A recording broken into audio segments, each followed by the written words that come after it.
boom, boom, boom, boom, boom, boom, boom, boom, boom. Boom, boom, boom, boom, boom, boom, boom, boom, boom, boom, boom, boom.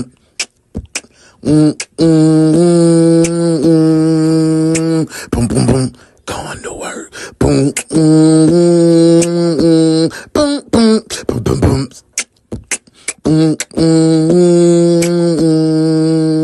boom, boom, boom. Boom, boom, boom, boom, boom.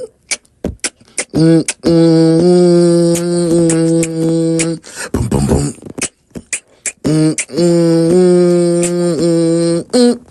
We going to work. Boom, boom, boom, boom, boom, boom.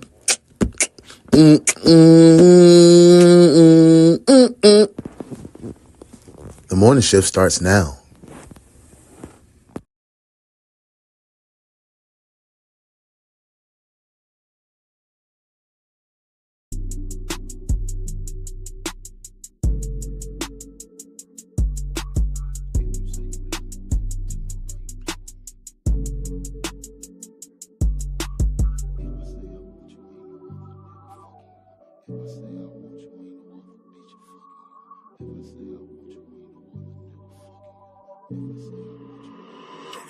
Babe, I'm yours for one night, not your whole life. Let's have a good time, baby, just enjoy the vibe. Babe, I'm yours for one night, not your whole life. Let's have a good time, baby, girl, enjoy the vibe. Babe, I'm yours for one night, not your whole life.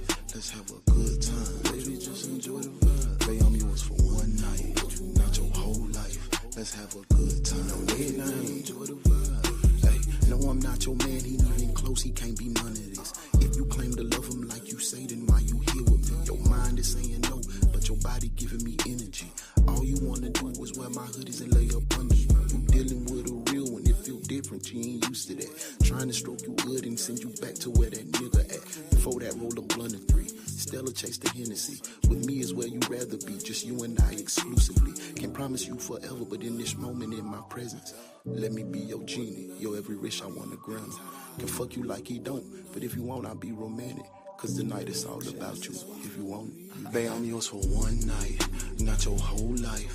Let's have a good time, baby, just enjoy the vibe. Babe, I'm yours for one night, not your whole life.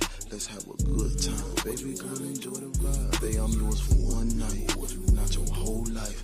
Let's have a good time, baby, just enjoy the vibe. Babe, I'm yours for one night, not your whole life. Let's have a good time, baby, girl, enjoy the vibe. Tonight I'll be your one and only. You can tell me that you love me, boo. I'll look right back dead in your eyes and tell you that I lust you too. Ask you about your 5-year plan. Let me hear about your future. Later on you gon' say I'm toxic the way I stroke you the future. Later on you gon' say I'm toxic when you get the Kama Sutra. Later on you gon' say I'm toxic when I say there goes your Uber. Baby, I am not your father, but you love calling me daddy. Pay attention to me, baby, and take it out like I'm your addy. I'm not your savior, but the dick made you call me that. Tonight after I finish with you, your nigga can have you back. You know I ain't your savior, but the dick made you call me that, y'all. Hey, one night. Good morning, good morning, good morning. I got an echo. I don't have an echo anymore. Good morning, detectives. Good morning, good morning. How you feeling? It is another day. It is Tuesday, January 20th. Boy, this year moving by fast, too. It's the 20th day already. Sheesh. Hey, since you got out of high school, has years been going by like, you remember you was in high school and you be like, damn, school, man. I've been in school all the whole time. But you get out of high school and get into the real world paying these bills and whatnot, and years just be zooming by. I hope y'all feeling great this morning. I'm feeling amazing. My ponytail was too tight. Had my head hurt. Can't do that this morning. Great Tuesday. I hope you are ready for an amazing case. This is the One's Detective Agency. This is the morning shift. You are a part of the morning crew. What do it do? Morning crew. Good morning, good morning, good morning. I hope everybody's in a good place and in a good space. Guess what? God gave you another chance, so guess what you got to be? Thankful, grateful. Be the best you can be today. That's all I'm challenging you to do. I hope God keep you safe and protected. Amen. Guess what? Guess what? I'm ready to get into this case, man. I ain't even finna play around today. Today's case is called The Soup Is to Die For. This sounds like it's about to be a crazy case, man. This is the best true crime reaction show on the net. I am the best true crime reaction show host on the net. The One's Detective Agency, Morning Shift, your boy UnoDaOne, Jenny Hard-Headed Son. Let's kick the case off like this. Let's go ahead and hit the roll call and see which one of y'all folks at the job today. Hansy, let's check them in, man. Let's see who at the job today. Bernice, is this the right area for the roll call? Where the paper at? Where the paper at? Let's see who at the job. Who? Is Pernell here? What about Leroy? Did Leroy bring his country at?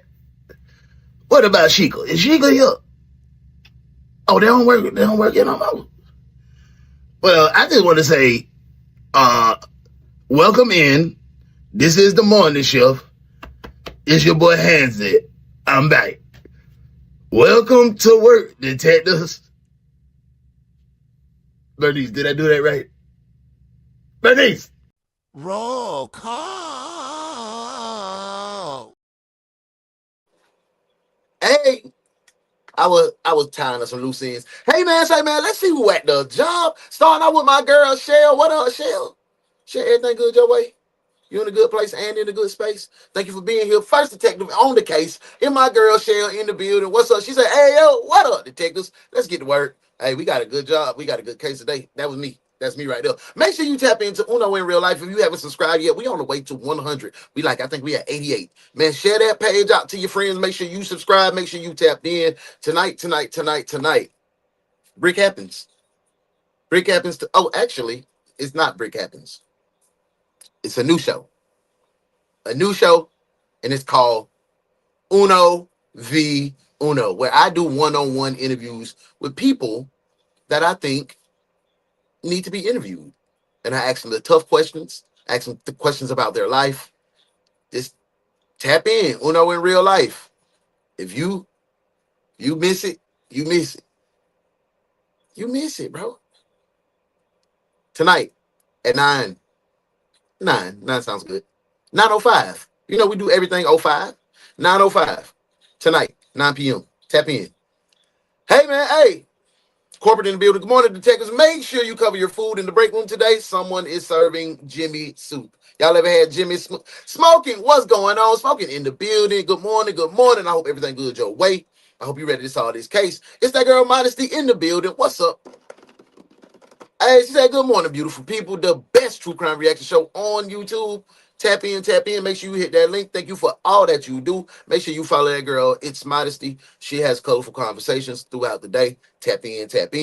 Hey, my girl Muff in the building. What's up, Muff? Muff said, good morning, detectives. I'm on that plantation today. Make sure them folk don't work you to death.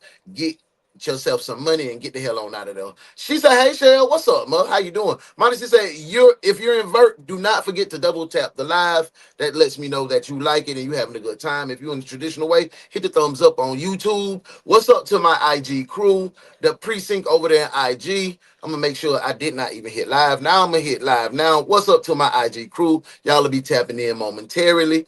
Hey, Muff said, what's up? Smoking in the building. Hey, Shell, what's up, mama? What's happening, Smoking? Howdy, Muffin.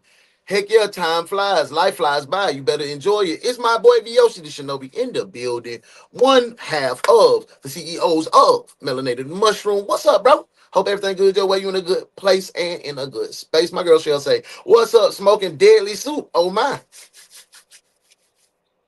I still want to run the mushrooms by you, them deadly cap mushrooms in the beef Wellington, but we gonna chill a little bit. We gonna chill. Hey, Modesty, it's our girl Leonetta. Hey, good morning, Leonetta. I hope you in a great place, in a good space. Thank you for putting your face in the place today. It's always good to see you.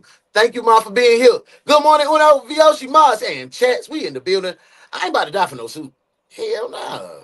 Who finna die for some soup? Fam, I made it. That's my girl. That's my Virgo sis, my Virgo twin in the building. What's up, sis? Everything good your way? You in a good place, in a good space? I know VO should be in a good mood today. Y'all should be good. He shouldn't be all in your face. You should be able to breathe without him in your skin. Hey, ma, I hope you're having a good day so far. Welcome in. Hey, Muff. Yo, Modesty, what's up? I want to make sure I speak to everybody. I think we just speaking and greeting our fellow detectives. I'm ready to get into this suitcase. You feel what I'm saying? We in here.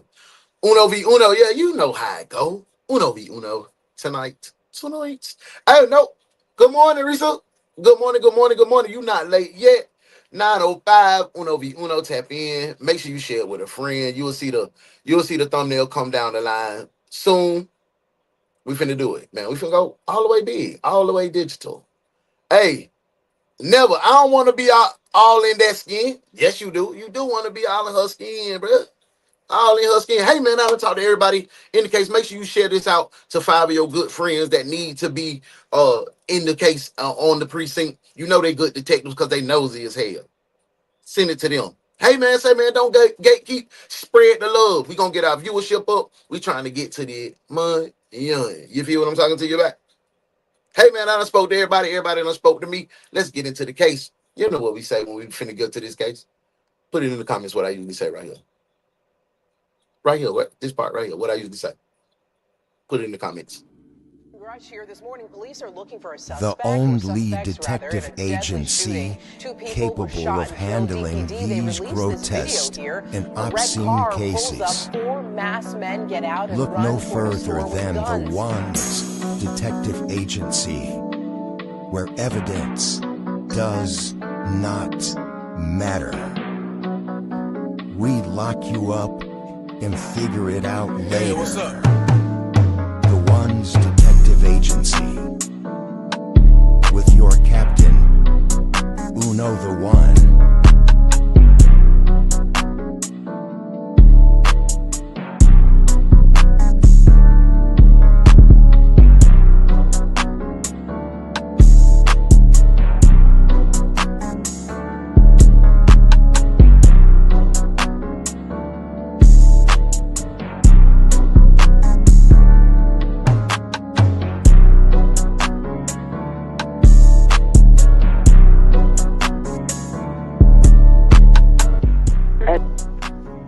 Welcome to the One's Detective Agency.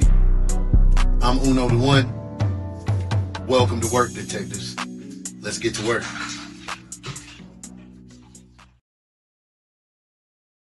My sister admitted to a crime. What type of crime? I really don't want to talk about it anymore. What was the purpose of putting those things in pots? To cook them down. I don't remember. I just started cutting. I put 2 of them in the oven. When Jimmy Schaefer went missing, it was assumed that someone had kidnapped him. Yet the truth of his actual fate is far more bizarre and gruesome than anyone could have ever expected. Not only was the identity of the culprit completely unimaginable, so was the horrific discovery that a few of Jimmy's body parts had found their way into someone's oven. What's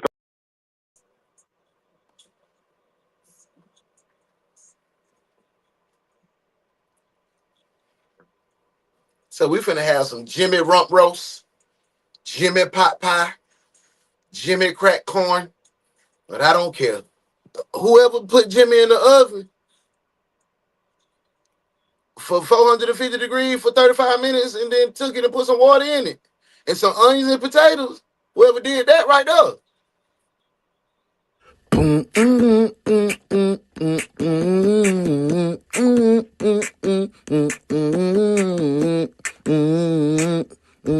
Ugly dog. Ugly dog.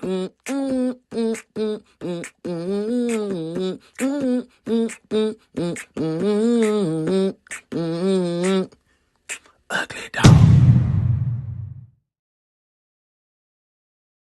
Body parts in the oven, V. They cook little Jimmy up, man. They cook little Jimmy up. Leonetta, I'm confused too. The soup is to die for. Let's see. going on? My sister needs to be Baker acted, and she needs to talk to a sheriff's officer. Why does she Oh, so she need to be Baker acted. So her sister saying, "Oh, she crazy. She fool. She fool. She'll harm to herself." That's what the Baker Act is. So we gonna come put you in a little hospital real quick, in jail, so we can make sure you're straight. You feel me? Hey, Jimmy cracked corn. Yes, yes, muff. Now, what Jimmy had? Listen, I'm trying to figure out what Jimmy did. But if sister saying my sister need to be Baker acted, that means she fool. Jimmy might have not did nothing but come in after work. Let's see. Well, let's see. I'm finna see. need to be Baker acted? She has pills and she's threatening to take them, A and reason to she's be Baker acted. admitted to a crime. What type of crime? Hey man, drop me the crazy warrant, bro. I'm finna send shout out to the crazy house real quick. We ain't send nobody to the fool hospital in a minute, but we sending one to the. She gonna get the help that she needs. This one right here isn't wrapped too tight. We can't send this one to regular jail. Lock him up and send him to the crazy house. You there? She's admitted. I really don't want to talk about it anymore. I would like to see the police officer in my front yard, please. Okay, well, they're on their way, but they have to drive there. And while they're driving there, I need to get some information from my deputies. Why you got a little sass in your neck? You can hear how he was just talking. Now he got a little, like, bro, nah, take that up out your neck, bro. You dispatch. You supposed to maintain a level of calm. You're supposed to be the voice of reason on the call. You're supposed to get as much information without working against the victim or the people that's calling in. I'm gonna go thumbs down for the dispatch. So you mean to tell me, out of all the jobs in America, you chose to be a dispatch? It asks those type of questions. I heard that Barnum and Bailey Circus was hiring for clowns. Damn, dispatch is dumb.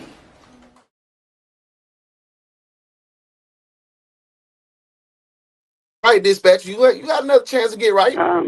She's currently being investigated in a missing persons case. Okay. On No, April honestly, 3rd, they never say 2013, how old Candy Jimmy was. Medina started to suspect that something Nope. was seriously wrong. Candy lived with her Look, calm down, boyfriend, definitely. 36-year-old James Schaefer, nicknamed Jimmy. Big However, Jimmy. she hadn't seen him since he'd left the home the day before. He a driver. Jimmy was employed as a driver at Blue Diamond Limousine, a Oh, limo he's a rental limo company driver. in Deltona, Florida, and had left for work around 3 p.m. Yeah, on he need April to be at 2nd. AT&T or something. He'd reportedly had an assignment in Tampa that night. Okay. When he didn't return home that night, Candy wasn't I'm surprised. finna get in here with Jimmy these had folks, man. chauffeured We trips in here that had today. lasted days at a time We focused before. today. Later that day, Candy called Jimmy's boss to make sure that Jimmy was still at work. What she Hold up.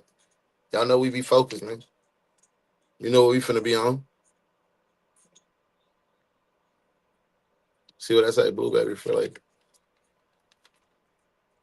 ain't no case finna beat me. Back to the case. was told made her blood run cold. Jimmy had turned in the money. Hey, Jimmy look like it's gonna be a lot of meat. That's why they busted down to the rump roast.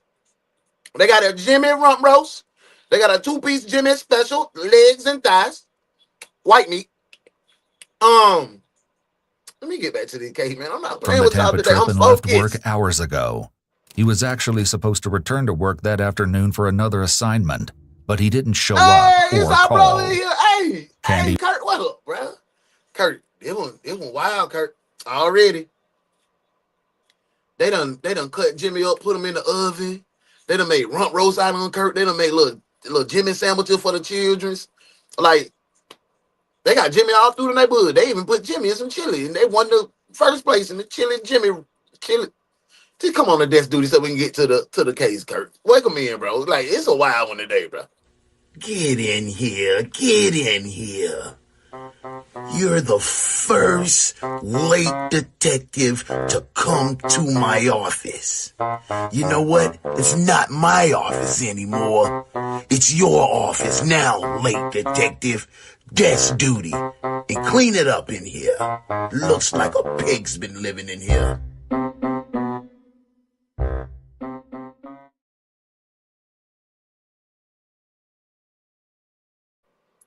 I actually laughed out loud. And this is why I always used to get in trouble with this dude, man. It always was me. Look what this man said. Talking about, I've heard of Ryan's buffet, but Jimmy's? Jimmy's? Boy, y'all hell, boy. Y'all Waited hell, y'all don't want me restlessly to for be Jimmy focused to this return morning. home, but I day came turned home with into my night and serious Jimmy face, and y'all still still don't wasn't want me to be there. focused. She immediately called Jimmy's father, Thomas, who he spoke to on a regular basis. She asked whether he'd heard from his son recently. However, Thomas hadn't spoken to Jimmy in a few days. At that point, Jimmy hadn't been seen or heard from in well over 24 hours. I'm going to say this right there. In that picture, Jimmy looked kind of rough and rugged. You going to have to go a little bit to do something to Jimmy now. Jimmy looked like he wasn't playing the radio. I wonder how they got Jimmy. Was he sleeping? Did they shoot him? Poison him. His gal probably poisoned food. So Thomas reported his son missing. Thomas later received a call from Jimmy's boss letting him know that Jimmy's red pickup truck was still sitting in the company's driveway. The obvious first stop for detectives looking into what happened to Jimmy was to visit Blue Diamond Limousine. The same day the missing persons report was made, police pulled up to the small limo company where a mechanic claimed they had actually witnessed something unsettling after Jimmy returned from working the Tampa job and just before he went missing. According to the mechanic, he was asleep inside the residential area of the company when Jimmy woke him up around 3 a.m. He told him that one of the limos was having problems. The mechanic went outside and started inspecting the car, and from where he was, he had a clear view of Jimmy walking to his truck in the driveway. Okay. Jimmy was standing by his vehicle when a dark car with tinted windows and its lights off crept up and stopped in front of the property. Though the mechanic couldn't see the driver, a voice ordered Jimmy to come to the car. According to him, the voice sounded like that of a man. Jimmy walked over to the vehicle and the same voice told him to get inside. Jimmy complied and the car drove away, still with its lights off. Though Candy hadn't seen Jimmy, she had received a text message from him stating that he was having to hide out from someone, but that he was all right. She stated that while he allegedly owed several people money, she didn't know of anyone who'd want to harm him. Investigators spoke with nearby residents in hopes that someone could provide information that would lead to his whereabouts. It was then that they first made contact with his neighbor from across the street, 40-year-old Angela Stolt, and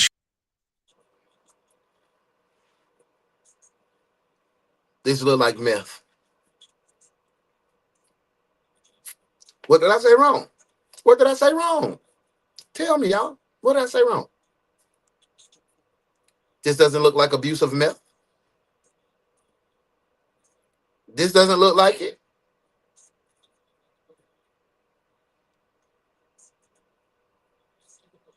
Jimmy got a gambling problem. He owes several people money. He either got a gambling problem, right? Or he been getting fronted all this meth in serving, and he ain't been bringing back the right paperwork. He ain't been bringing back the right money. And they done told him time and time again. He messed up with one plug, he owed him $1,000. He done got a new plug that was fool enough because he in the trailer park. He know these folks. He in the limo company, so he can get it gone. He can easily, it's an easy cover. So he done plugged in with another plug that took a risk, and he owe him $1,000. You know, he been trading out the product for the coochie for Angie. Angie couldn't get no more, so because she wanted some more. You feel me? That's my interpretation of the situation. He had some interesting details to share. He is the culprit. According to Angela, she'd seen Jimmy in the very early morning hours of the day he went missing, after he left work around 4 a.m. It was behind the Deltona Winn-Dixie where Jimmy, accompanied by an unidentified man, made a cash drop to Angela in the amount of $150. She explained that she was the payee for her friend Jimmy's Social Security disability benefits checks, and that the two shared a bank account. That is the most stupidest, dumbest thing in the world. Talking about my friend and we share a bank account and you supposed to be the payee of his Social Security. Y'all killed and cut Jimmy up for your little Social Security check. Anywhere from $600 to $1,800, man. Y'all cut that man up for that. Let me get back to the K, man. The next day, investigators She revisited definitely looks like Angela a so junkie, they but could heck, this could photograph the be text the look of messages crazy. between her and Jimmy as evidence. That's real. Angela had received another text Her message sister from trying to Jimmy get her on done. that very morning. Her sister trying to get her up out her house. So it's like, hey, Angie, hey. She need to be Baker acting and get her ass up out of here. I ain't worried about it. I beat her. She know what's up with me. I used to beat her since she was a little girl. But y'all need to get up out of here. She done admitted to me that she did something to Jimmy. Jimmy was my fault. Sis ain't got nothing to do with that. Sis done found the Lord. Sis got her a good man. He got dang gonna work at the warehouse and he watch NASCAR on. He don't bother nobody. Robert Earl. Sis don't want nothing to do with Angie Fool. It read, "I can't get it. Keep the cash for yourself." Angela responded to the message, telling him that the police were looking for him, but she never got a reply back after that. That would reportedly be the last time Angela would see or hear from Jimmy. The tone of Jimmy's text didn't seem particularly panicked, and according to Angela's account of their last few interactions, Jimmy wasn't behaving like someone under duress. It appeared that detectives' best bet of getting him to come back was to first find out what or who he was hiding from. Over the next week and a half, police contacted Candy and Angela on a daily basis to ask questions and see if they'd successfully contacted Jimmy. Jimmy girlfriend Candy. However, through these numerous conversations, investigators started to get the sense that Angela knew more about Jimmy's location than she was letting on. When they confronted her with this accusation, she shocked police by admitting that she actually hadn't been completely honest with them. The police then took Angela in for questioning, bringing her to an interrogation room. Look at it, fool. Y'all look at Angela. She is in the... Is she pretending like she handsy niece? Is she pretending to be blind? Because why do you have sunglasses on in the interrogation room? Fool up. She crazy. Room at the Volusia County Sheriff's Office. The following interrogations have been analyzed by a qualified team, including a licensed attorney, a licensed clinical psychologist, and a licensed professional counselor. She didn't even sit like a lady. She said like a dude. I want you to understand something. Sorry. There we go. She was sitting like a dude, like her balls needed to be free. Like, what's up? We are conducting a criminal Blind investigation. Melagella. Oh, I thought I was the only one. I used to say that. Who is Blind Melagella? I used to hear that, bro. Well, you from the country too, Shell. Blind Melagella ass. I told you and I promised you that prior to this, you have a clean slate. Roy, okay? Clean slate. Whatever you told me before, we're starting all over. Right off the bat, Angela's sunglasses limit the detective's ability to observe an important... Her eyes. On my mama, take your glasses off. You're not finna play with me. ...aspect of her nonverbal communication, her eyes. The eyes can give away a person's emotions. Though this does put the detective at a slight disadvantage, asking Angela to remove her glasses could be interpreted as an attempt to infringe on her rights or treat her like a suspect. What's her right? If they want the whole truth from Angela, it's best the detectives steer clear of anything that might make her feel like a target. As long as I can get to the truth, I don't care how many lies it takes me. The door, it's not locked. You're not under arrest. Okay? This is an attempt to get you out of this situation and find Jimmy and then close this case out. The fact that Angela is free to leave means that this isn't a custodial interrogation. Thus, Miranda rights don't technically apply here. The detective is approaching the interview as if she's giving her a second chance at their first one. However, this isn't recommended. When an interview is a follow-up of a previous one, it's most common to use the narrative method, which treats the current conversation as simply a continuation of the previous one and features open-ended questions and attendant cues. This telling me from the narrator telling us this, we finna see some piss poor ass interrogation tactics. Watch. With him telling us that, we finna see some of the worst interrogation tactics that we've ever seen. Watch this. Watch what I tell you. How much I want to bet? This method also provides the opportunity to build off the story and rapport from the last encounter. Because what was reported to us is that he was basically abducted. Okay? It was reported now that he is missing, he's endangered, and that he's been abducted. Now, what I need from you is I need for you to tell me Why would they all want the to reasons abduct why Jimmy though? that's not jiving with How what much you money got. did he owe? You're the closest person to him in this whole situation. Okay, He's sitting there looking you're like probably a the last person now since the other day that has actually seen him. Besides who he's with. I think the interrogator What was talking going too much. on with his family dynamic? What did you know about before we came to visit you? What was the conversation? What was anything that was said to you to indicate that he might be on the run or he might be leaving? The detective delivered Angela multiple questions without pausing to let her answer. What I tell This you. could be a sign of nerves on the investigator's part. What I tell you, there was Even finna be some officers may trash. get nervous during an interrogation, especially under the tremendous pressure of handling high-profile missing persons and or murder cases.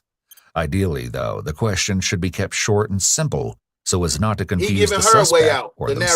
themselves. He told Nah. me his wife and We on her top this morning. So when you became the payee of his Look, she gotta have Social her balls Security free, or man. What's whatever, up with y'all? why did you become the payee on it? he begged me like for weeks, and I told him no several times. No, I don't want to do it. And he's like, I got nobody else. I just wanted to help him, you know? Mm-hmm. I've always just wanted to help him. Okay. Right. I tried to get his financial situation straightened out, but he's always stealing money from somebody and needing money for this, that, and the other. Is he an addict? That you know of? Not that I know of, but. So she's saying Jimmy used to be a klepto. He used to be stealing money. How did he steal money from folks? I want to know. He does all sorts of stuff.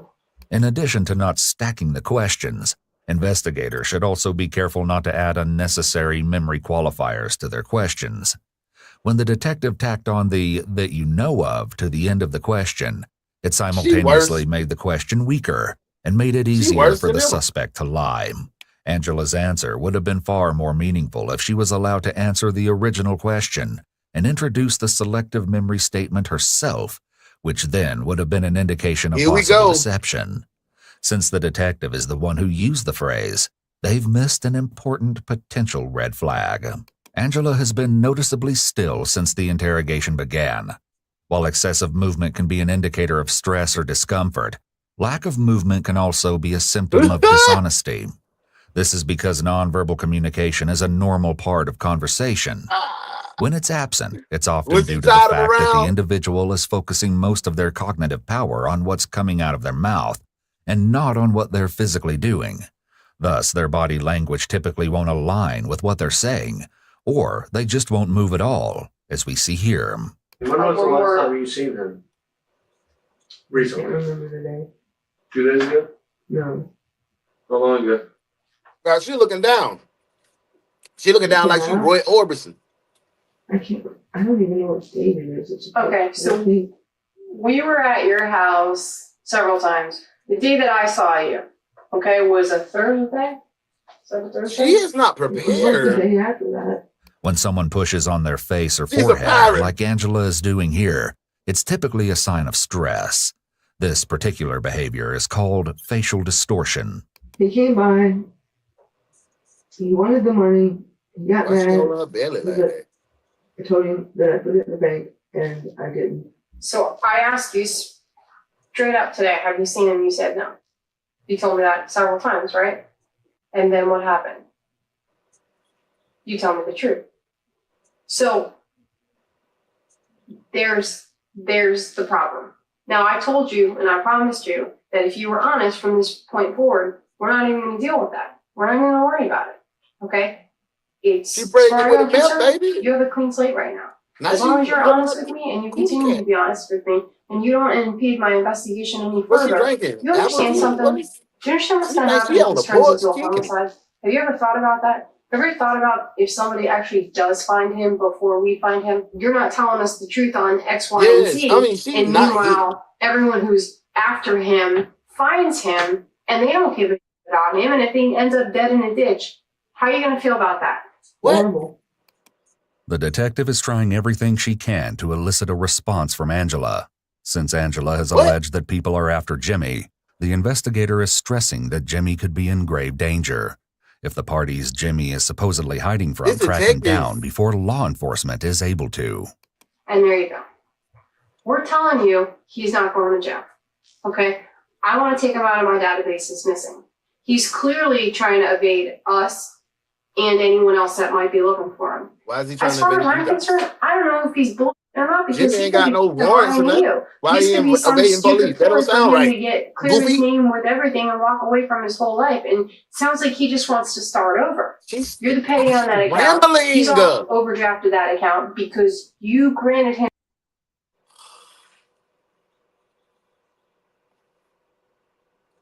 Why is she talking more than the suspect? She's rambling right now. If I were, and all the suspect has to do is just, you already let her keep her shades on, so you really can't get her a read on her eyes. You already it's just, I'm not even a detective in your agency, just here on this precinct, okay? But I know that this shit's trash. She got to do better. Where's the dude at? Let the dude come in and talk a little bit. Access, and you ultimately were responsible for that account. Yeah, that's correct? what I'm saying, bro. That's what I'm saying. Like, so, bro, in there, your name is not coming off of that until we lift this freeze. They're not going to let you have any access to that account, and rightfully so. She's having a conversation with herself. You over. You tell him to come to us. He you over again, and he's going to come back to your house. Notice that until this point, Angela has nodded her head in agreement to every point the detective has made.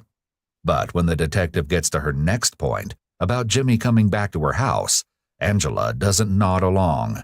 This may indicate that she doesn't agree with this statement, but what makes her so sure? Okay, who's to say that he's not going to come to you and say, take whatever's out of your own bank account then? You know, that's why, what if he says that to you? Get me the money. What if he puts you in the car and he tells you to go be a prostitute?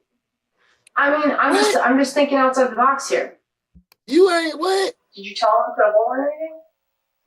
I texted him, but it didn't want to go through. From the time you seen him that morning at the Winn-Dixie, when was it after that you seen him again? Like the very next day. The very next day, so the 5th. The 4th is when he was reported missing. And that's when you... Suppose Winn-Dixie meeting and Jimmy and Angela, Jimmy was reported missing on the 4th. Jimmy goes to Angela's house on the 5th. You met him at the Winn-Dixie, correct? Okay. He ain't coming back. So he in the house now, in the stove. Okay. Was it at night? That was some rice. Some night. San And where was Francisco that meeting? rice-a-roni. It was on San Francisco tree. Okay. What did he tell you? I mean, did he talk about where he was, where he's been? He was talking really fast, saying that she knew somebody that knew somebody that knew something about it. And I told him I deposited. I'm gonna be real with the detective. This might be her first high profile case. This might be her first case of a missing person. So her adrenaline going and she just blah blah blah blah blah. We gonna see. All I'm gonna ask my detectives. I'm gonna ask y'all right now. Let's clean slate. Starting from right now. We gonna judge her from there, okay? For what all that she did in the previous interrogation video we seen, we gonna forget it, okay? Let's give her a clean slate and see what she do from here on out. In the bank. Where did he say he was? Because I know he's not just going to show up and be like, "Hey, how you doing?" He's going to say, "Hey, I've been somewhere. I got to go back to at least give you a city." Okay, trick that at all. How'd he get there? It was a car in my driveway. I didn't even look at it. That's a little better. How'd he get there? I have no idea. The silver one. Was it the same car you seen that morning? It could have been. I don't know. We know that you know Jimmy a lot more than the way you're playing it off here. You know Jimmy. Okay, good question. I have a feeling you might know the people he was with. You know a lot more information than what you're telling us, okay? I know that based on the way you're acting right now. And I don't want you to lie to us. Have you spoken with him since? Yeah, sure. They let nephew get on it now, so we got some motion now. What are you looking at? Texting? I just have other things on me. Oh, I'm looking at your text with him. I'm not looking at anything else. Has he replied to you since you tried texting him? Where is he staying right What now? does this mean? Because it seems like, I'm sorry, it seems like conversations are deleted. Were you deleting conversations in this? Because it doesn't even make sense. Like, it said you wrote, did it help? Did what help? Oh, I can. You wrote beyond burnt out, and then you wrote, did it help? And he wrote a bit. May I see it? I don't know. I can't. They're all over the place. You have some that I don't understand how they're not even. Yeah, she been deleting the messages. consecutively. What You've you driven doing up to over get here, dope, Stacy? right? Stacy had like she in the bed. What is wrong with Stacy? Have some Within the many years that you know some her? talk, baby. Sit up. I find that hard to believe. She finally lifted them shades. It's surprising that the detectives are freely searching through Angela's text messages this way, as it seems like an invasion of privacy. Given, Angela handed her phone over to the detective, but she didn't give her express permission to search through it. Oh my She might God. have only been giving the officer permission to look at the specific text messages they were discussing at the time. Besides being a poor trust-building choice, this could potentially give rise to legal issues later down the road. Oh my So, God. back to him coming to your house. So he comes to your house to get the money. She and don't you tell him that blow the the cops are looking case. for him or whatever. What does he say? Does he just walk up and say, I need to get away from everything? Or how does he start it? Give me the phone. I need you to concentrate on this. We'll go back to that.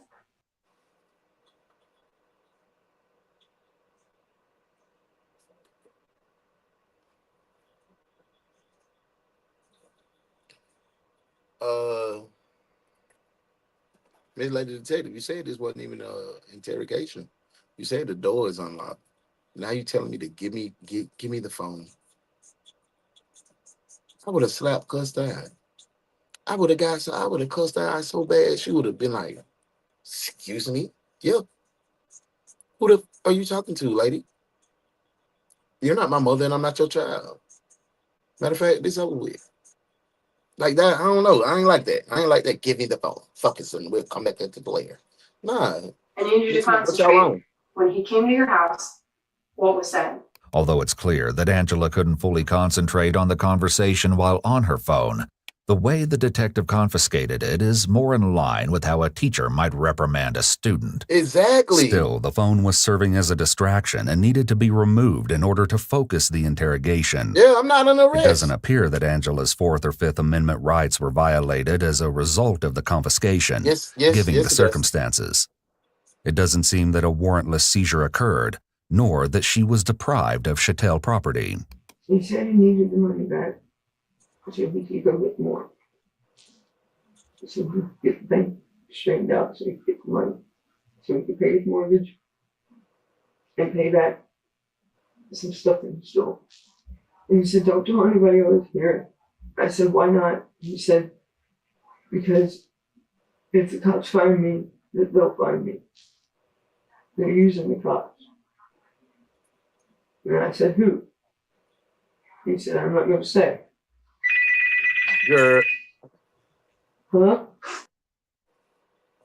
Ain't no way she got that 1983 goddamn sailor ring.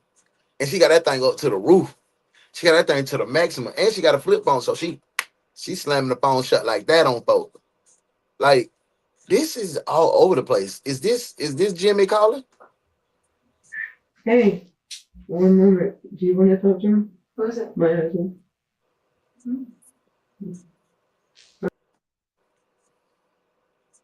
What?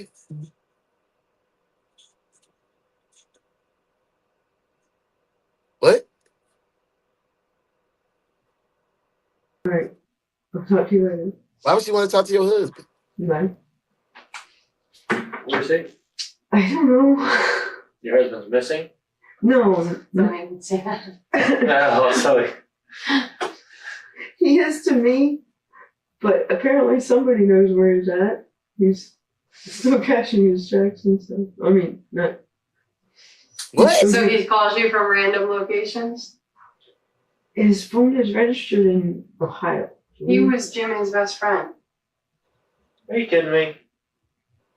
Is he with him? I kind of know. So she's married to Jimmy's best friend that just called.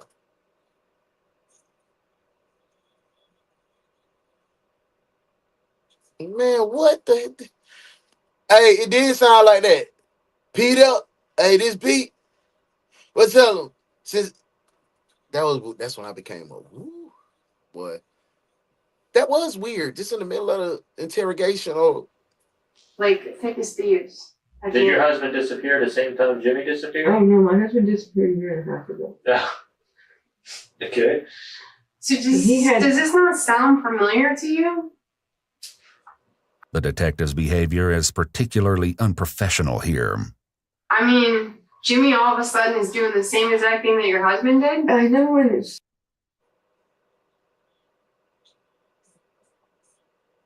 so her husband disappeared a year and a half ago, but he just called?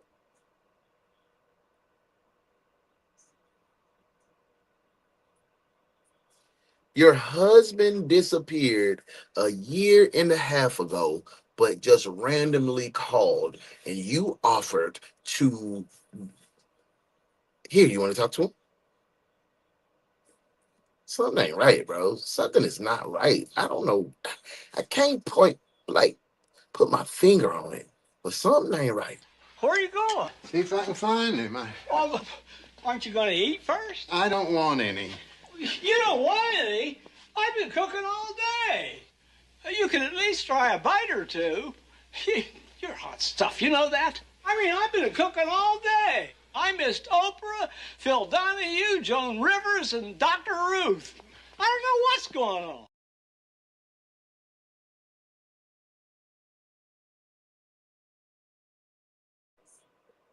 I don't know what's going on either.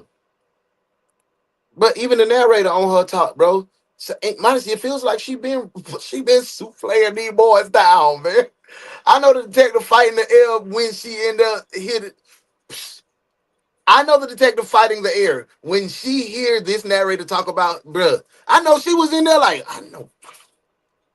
What did he mean? She was unprofessional though. She was definitely unprofessional. Like, doesn't that sound like weird? Where's your husband? Is he in Florida? I think so. So you guys are officially married. We're married. Yes. And he just disappears. He had. You got a bad track record with the men folk, baby girl. How long has Jimmy been working for his boss? Years. Angela asks for a smoke break. She and the detective return minutes later, and the questioning immediately resumes. Just got off the phone with somebody. Are you sure you talked to him after the day he was reported missing? Okay. Now I have a feeling Jimmy's dead. Okay. No. Good question. The information I just got. Let's be honest with each other. Have you spoken with him? Yep. I don't know what I told you. Did you really talk to him? Yeah, he owned her I'm now. sure about that. Notice that when the conversation starts, Angela's glasses are resting low on the bridge of her nose so that her eyes are exposed.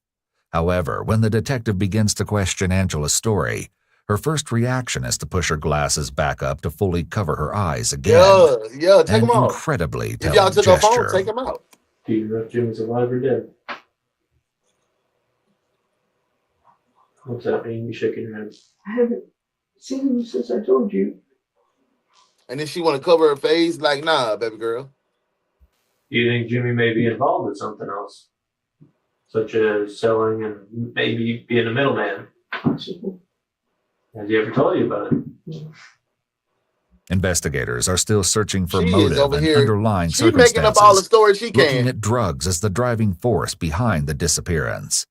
Where first the detective shared sentiments that Jimmy is got that probably whole dead, radiator eye. he's now working with a theory that suggests that Jimmy's alive. This approach is a common and passive way of posing alternative theories of the case without disclosing additional evidence to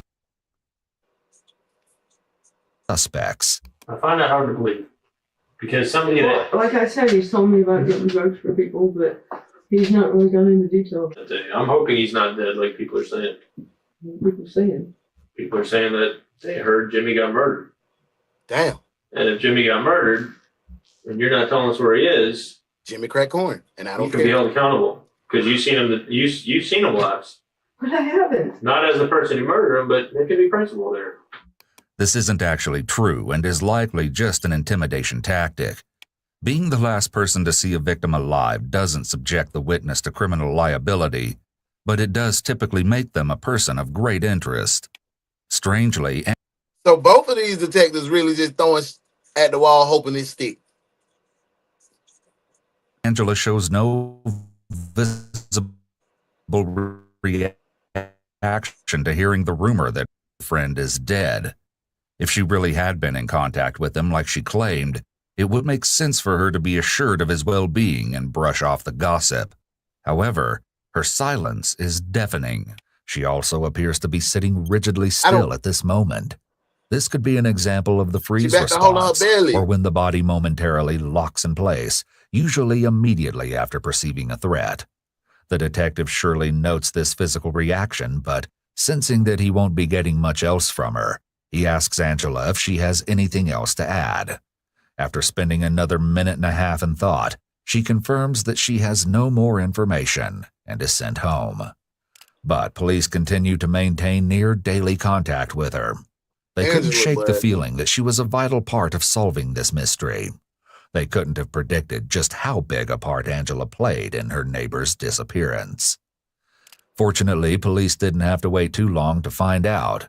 However, it wasn't Angela who would come forward, but her sister, April. In the early morning hours of April 21st, 2.5 weeks after Jimmy went missing, April made this 911 call. 911, where's your emergency? Why they got April up there looking like she black? My sister needs to be Baker. Come on, and she bruh. needs to talk to a sheriff's officer. So she tried to hurt herself this evening? Come on, bruh. They got April up there looking like she black with blonde hair. Come on, bruh. What's going on? She has pills and she's threatening to take them, and she's admitted to a crime that she's being investigated for. Where is your sister at? She's in the house hugging her kids goodbye. Why is she hugging her kids goodbye? Because she can't. She just told you, dispatch. She just told you my sister is being investigated for a crime that she committed. She hugging her kids by. She finna take these pills. And oh, come on out here. You talking about why she's taking it? But shut up. You can't be serious. Are you absolutely clueless? What kind of question is that? Dispatch needs to be working at McDonald's, Burger King, or the local car wash. Damn, dispatch is dumb.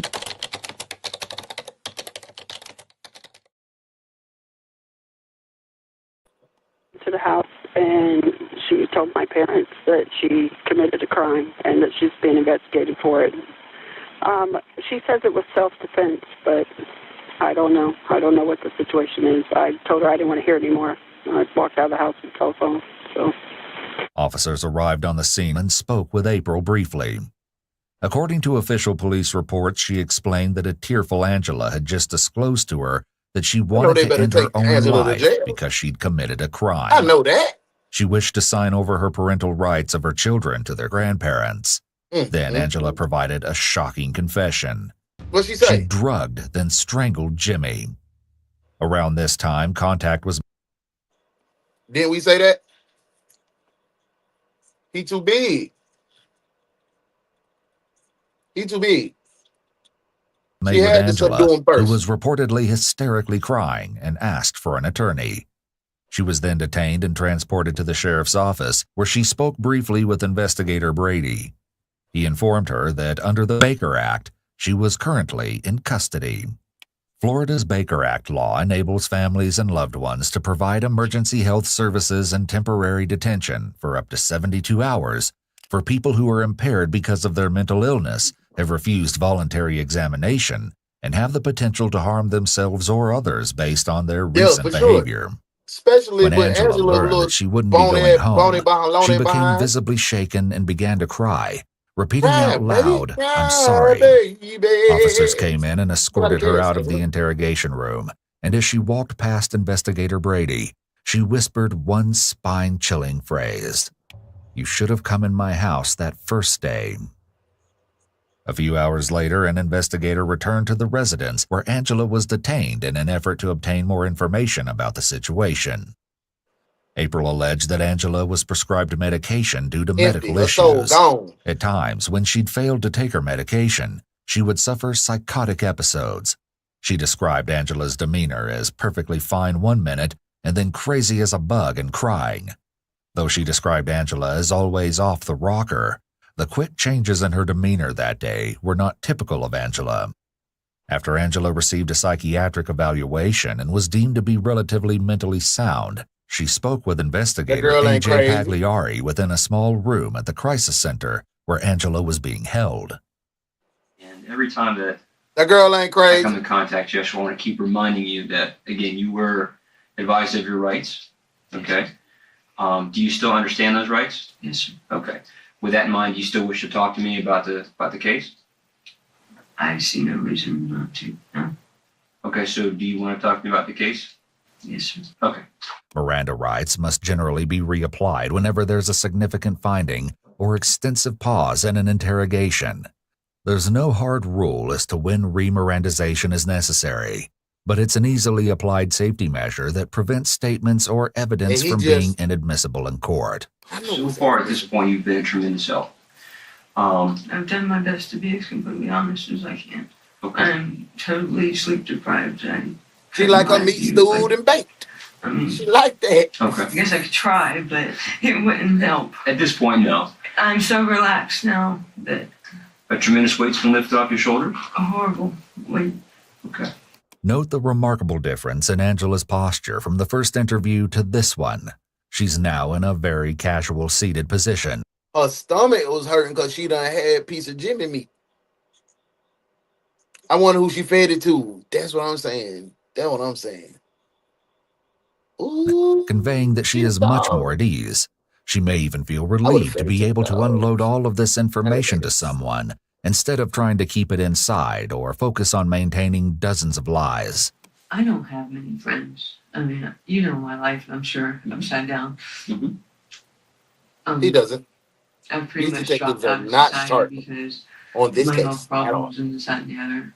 I have Rob and a few other people I talk to in my family. Let's go, big. Right. But Jimmy was like my only, friend. Right. But he started taking advantage of you. He took more How did he than take advantage of you? Come on with the rigmarole now. That's okay. How did Let's Jimmy go take advantage of you? to We ain't just never hear expedite that in the process. first part. Let's go towards April. He just put that in her head, and he was taking advantage of you. We ain't hear this whole. We done been on this thing for an hour. We ain't hear that this whole hour talking about Jimmy abused her. We heard Jimmy stole money and owed money. We ain't hear nothing about no abuse. Now all of a sudden the detectives say, "Oh, he was using you in the bit." Like, stop. Like, come on, y'all putting this in her head, bro. Like, come on, let her talk. Let her talk, bro. Angela reports experiencing symptoms of sleep deprivation. According to her, her immense guilt and paranoia of the police had been making it nearly impossible to sleep for weeks. If this is true, there are ethical concerns with continuing the interrogation while she's in that state. Lack of sleep can cause impaired perception, trouble concentrating, slow reaction times, and may lead to someone making more mistakes than usual. It can also greatly increase the risk that a subject will falsely confess. Privileges and Sleep everything. is I know a she basic baked human Jimmy, but need, damn. and despite what Go through the Angela right is suspected process. of doing, detectives must be careful not to tread on her basic rights. And let's talk about.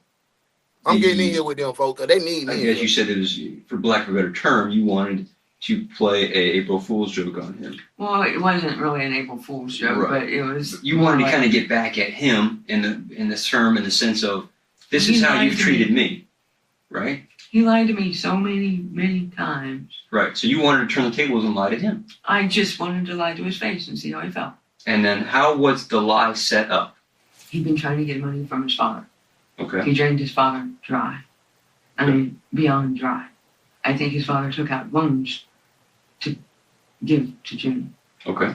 He wanted me to ask my father, my dying father, for $2,000 to cover his thing, his rent. Yes. Okay. And I said, well, what about the account?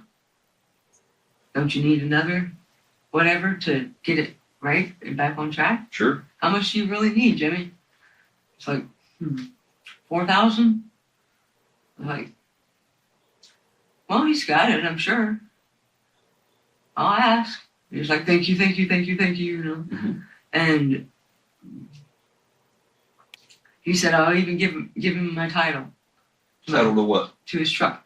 Oh, okay. And perhaps it was here, while Jimmy was pleading for money from her gravely ill father, that her resentment festered and grew into something dangerous. The way her arms and legs are so tightly crossed give away how tense the topic makes her feel. It's unclear to everyone why she simply didn't choose to stop being his payee. It could be that she feared retaliation, or even that the influence of drugs affected her decision-making. Given her established medical history, she also could have been experiencing psychosis. However, it's atypical for an individual who experiences a psychotic episode to remember so vividly what happened while they were in that state. Then, there's always the chance that she may have simply felt that Jimmy needed to be punished and took it upon herself to deliver that. At that point, I was so fed up with his lies. Do you have any intention to get the 4,000 or even ask your dad? I wouldn't ask my dad for him. Okay. Right. I wouldn't ask my daddy I for had the another intention man. of That's no. lying to him. And I don't like lying to people, but I was mad. You told me before, just kind of accelerating a little bit, you said that it was you, your son, your daughter had went to Jimmy's work and picked up Jimmy? Jimmy's job. Blue Diamond? His job, not his So work. did you drop the kids off? Yes. You work Okay. at a Now, job. after you drop the children off, what happens then? We didn't like drop him off. We went in and had a drink and talked. Yeah. And he's like, he's really gonna do it? He's really gonna do it? You know? Mm-hmm. I was like, from what he said he was, you know, we gotta go talk to him. Okay. He had to wait till 5 o'clock in the morning for my dad to wake up. Oh, okay. What was in those drinks? What were you guys drinking? We were drinking vodka, peach schnapps, and Flexerol. Ooh. Do you guys, both of you were drinking the same concoction? Yes. What is the Flexerol? What does that do? Muscle relaxer. It kind of enhances the buzz, I guess. Okay, so you drank the same thing he did? Yes. Okay. Now, Yeah, they lean her. glass, They lean her or to how where they does that want to lead her. We use cups. Cups. Okay. Did he? She just said, "I feel like a weight is off me." So let her talk. Let her. She's ready to open up and talk. Y'all keep trying to lead her the way you want her to say, and what man, let her talk. You sit there, be quiet. You know that there was Flexerol on the Yes, drink? he did. Okay. Did he put it in there himself? She, Yeah. Angela shook. she was like, "Yeah, yeah, that Flexeril, man, that's a muscle relaxer. I got some of them upstairs right now. When I be having the pinch nerve in my neck, that was the first thing they gave me, but that don't make me itch. I don't like taking pills. I don't like taking pills at all. Nothing. Hit that joint and pray to God, God, please let this pain go away. That's what I'm on. Type of, but Flexeril to have you in them. She put the Flexeril in his drink so she can goddamn gonna have him at a weaker state, so she can like cut him up. Yeah. Shows clear hesitation here when answering the question, That was my whereas opinion. she had no problem answering the question immediately before it, a blaring red flag for deception. Her hesitancy is especially significant here, as this is a pivotal detail in the investigation. If it's found that Angela made and potentially spiked Jimmy's drink before the incident, it would demonstrate a considerable amount of forethought that certainly wouldn't align with the actions of a victim. Even more telling is the fact that she starts to shake her head no quite a few times before she answers out loud yes. Yeah. This is a clear example of brain and body mismatch. Was he drunk? He was wet. He was feeling good? How about you? I was a bit. But I tried to stay sober enough to drive. Okay. Now, what do you tell him to get him into the car and go see your dad? Let's go. And so he's all excited. Oh, gosh, yes. Because you said that you're going to go see your dad to get $4,000. Okay. What happens next? I drive him to the Osteen Cemetery. We park. Does he ask any questions on why you're at the cemetery? Yeah, he said, "Are we at a cemetery?" I said, "Yeah." Okay. And I said, "We got about 15 more minutes before he wakes up." Oh, okay. And I, thought we'd sit and talk. Okay. He's like, "Is he really going to do it?" And that's when I turned to him. I said, "How does it feel to be lied to, Jimmy?" Oh. His reaction? His reaction is, "What?" And then I tell him, I said, "My dad's not going to give you any money. I'm not going to give you any more money. And I'm going to turn off the check cash in advance." And that's when he gets irate. He's like, "I'm going to kill you." And he starts turning towards me, and he puts his arm over on my arm like that. Mm-hmm. Before the reenactment begin, I want you to sit here. Okay. You sit here. This will be the driver's seat, and I'll sit in the passenger seat. Okay. I'll be Jimmy. By acting out an event, Okay. Now we get some good work because he shut up and let her talk. So let's see how investigators can gauge she the say it position, actions, and statements of both parties involved in order to, in this case, better determine if the incident was self-defense. Jurors will likely also see the video during trial, which can be helpful in determining the validity of the defendant's account. So we're sitting here, and you're telling me, again, I'm Jimmy. You're not gonna pay me. Now you said, go ahead. What was he again? I can't recall. What did he say? He said, I don't remember word for word. That's he okay. was irate, and he started scaring me. And so what's the thing with the arm? Tell me, if you don't mind, can I touch you? Is it okay? I don't okay. care. What did he do with the arm? Which arm was it? It was that arm. This arm? Right arm? That he put on my shoulder, and he started putting his thumb. Oh, into your shoulder, like your pressure point right here? Okay, now what did you do? You grabbed him back.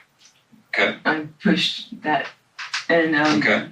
After that, he started pushing up and pushing towards me. Still, like with this arm extended, pushing his thumb into your shoulder joint right there? He was pushing his thumb into my shoulder, mm-hmm. and he was also pulling his body up, pushing towards me. So up out of the seat? Yeah, he was. So if you're like this, okay, again, we're just going to have to act this out, so just bear with me. I'm not So worried I'm about like you this, hurting me. and I'm pushing, now where's my rest of my body? Am I turned almost like this? How do I turn? He's a fat man. Yeah. How is he in the seat like that? He just contorted himself this way? And it's coming at you? What's he doing with his left arm? Do you remember? Got her.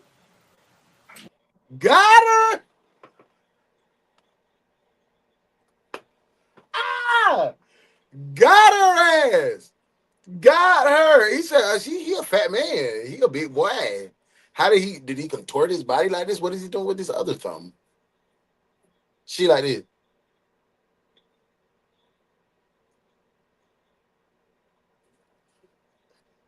I know I better not ever see y'all eat another Jimmy Dean sausage. She's stuck, man. She's stuck, y'all. She is absolutely fried. I'm trying to remember. Okay. She seems to be having trouble with the reenactment. If This this is isn't life or death, you ain't unusual, gonna never as forget people that. who've experienced a traumatic event often have trouble remembering details of it. However, the detective makes a valid point about Jimmy's size. It would have been quite difficult for a large man to position himself inside a small car the way Angela is describing. I remember the pain in my shoulder. Okay. And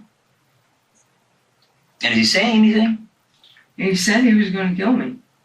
Okay. I don't believe that, Angela. Angela. We ain't do a lot. I've been listening, trying to hear your side, baby girl. But right now, lying. Why you always lying? Oh my God! Stop. Yeah, Angela, the gig is up. I took him seriously. The jig is up. Is it the jig or the gig is up? Fear took over. Y'all let me know in the comments. Okay. I'm going to kill you is a statement that could believably cause immediate and reasonable belief of harm, like hell, given the circumstances like of hell, the threat. To fight for one's life would then be a reasonable response to such a statement, so that tracks. Many of the other details, however, don't make as much sense. I had a bunch of stuff in my back seat. Was it behind your seat or was it behind Jim's? My seat. Behind your seat, okay. And I just reached in and grabbed something. Okay. Because I knew there was camping stuff in The there. jig is up. I just grabbed the first thing I could, and What was it? it was an ice pick. Okay. I wrapped my hand around it, and this. So you had an ice pick in your car? She done old school 80s assassin. She done got down shish kebab, my boy, man. hand She done with something kebab, in my face. boy, And I man. still got this hand over here like this, right? Like what? And Okay. I went like that with it. Okay, so I was coming at you, or Jimmy was coming at you. Yes. I got you like this, and I'm moving towards you, and you took the pick and stuck it in my right eye. Yes, sir. And what did Jimmy do? She stuck the pick in the eye. She backhand ice pick jeweled that man. I'm talking about backhand ice pick jeweled on in the eye. On that flexor reel. Ooh, she is a dog. Do you wanna ride in the backseat of a caddy? Chop it up with an ugly dog. Do you wanna ride in the backseat of a caddy? Chop it up with an ugly dog. It was 700 PM, playing love to them hoes on the PM, CBC Grill, pulling with an ugly dog, chipping on a weed stem.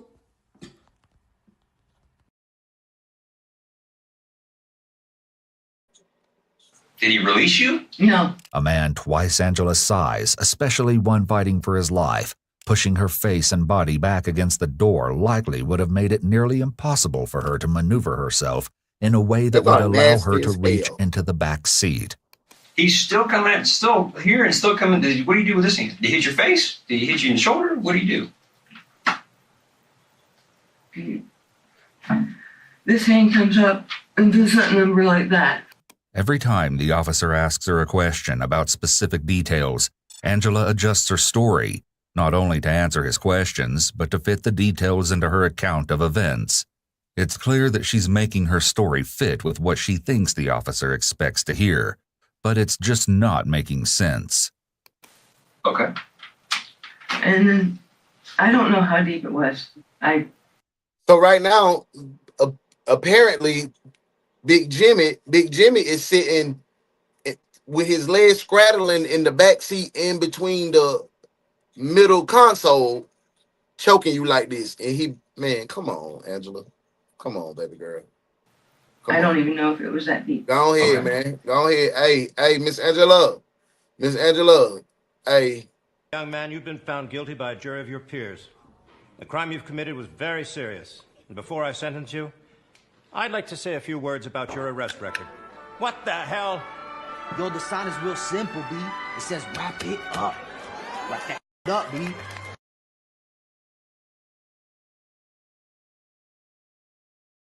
Hey, what's up? Daz is my boy in the building. OG Daz in the building, man. Hey, he said, what's up, family? What's up, OG? Everything good your way? Hey, OG using his PTO today, man. He using his PTO today. Big salute. Member for 3 months. Big salute to OG. It don't count on your record, but you still got to go on over here to the desk, OG. Appreciate that. Hey, look. I understand you had a bad morning. Things didn't go your way. Then it's still not going to go your way. You know where you're going? Desk duty, that's where. No, we don't have any PTO available for you. Sit down and do some work finally. Now that you're here. Desk duty, detective.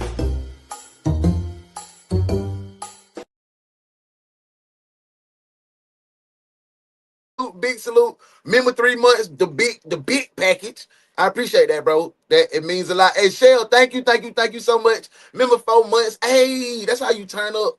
Big celebration. Everybody hit the celebration emoji 100 times, man, and put your 100 in there, man. They re-up on their gun license, man. I appreciate that, man. I love y'all, man. I appreciate it so much. Let's get back to Lion Angela. Lion Angela, man. I was scared. What's he saying? God damn it, I trusted you and I need that money because our whole family's going to be kicked out. Don't you care that my children are going to be homeless? And he was still coming at me. So I go for the box of tools and stuff. Angela describes the tool she grabbed as a DIY contraption consisting of 2 short pieces of PVC pipe situated on both ends of a long cable. She claimed she would use this device to climb trees. So you grab this thing, and bro, ain't no recap. Angela and Jimmy was cool. Angela lost her husband, went missing a year and a half ago.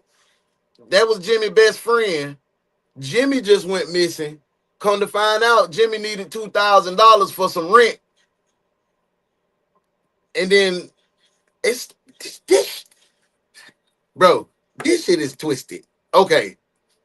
I gotta get this whole story together because Jimmy was a limousine driver in Orlando, Florida. Jimmy took another job in Tampa to get some extra money. Jimmy was known to steal money and he owed people money. But Jimmy was getting a Social Security check. Jimmy needed a co-signer or somebody with a bank account so he can have his money deposited to an account. Along comes Angela, Jimmy's best friend wife, whose Jimmy's best friend went missing a year and a half ago.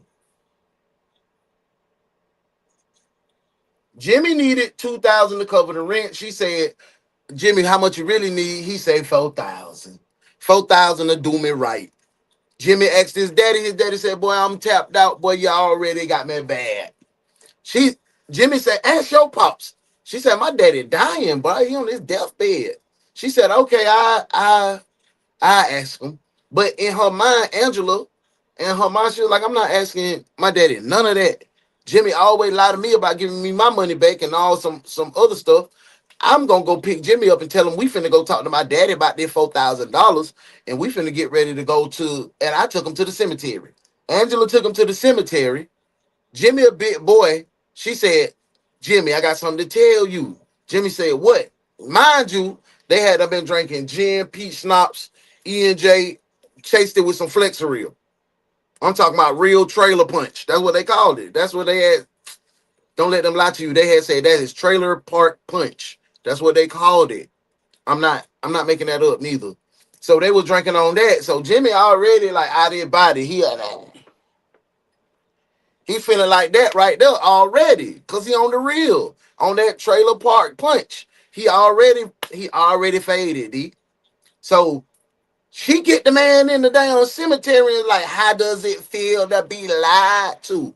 And Jimmy big. Jimmy a big boy like me. He big. Like, she talking about Jimmy done straddled the damn middle console like this with her legs spread apart like this for real. Nah, he big. And she driving. She got her hands on 10 and 2 like this. Jimmy in the passenger seat turned like this, D.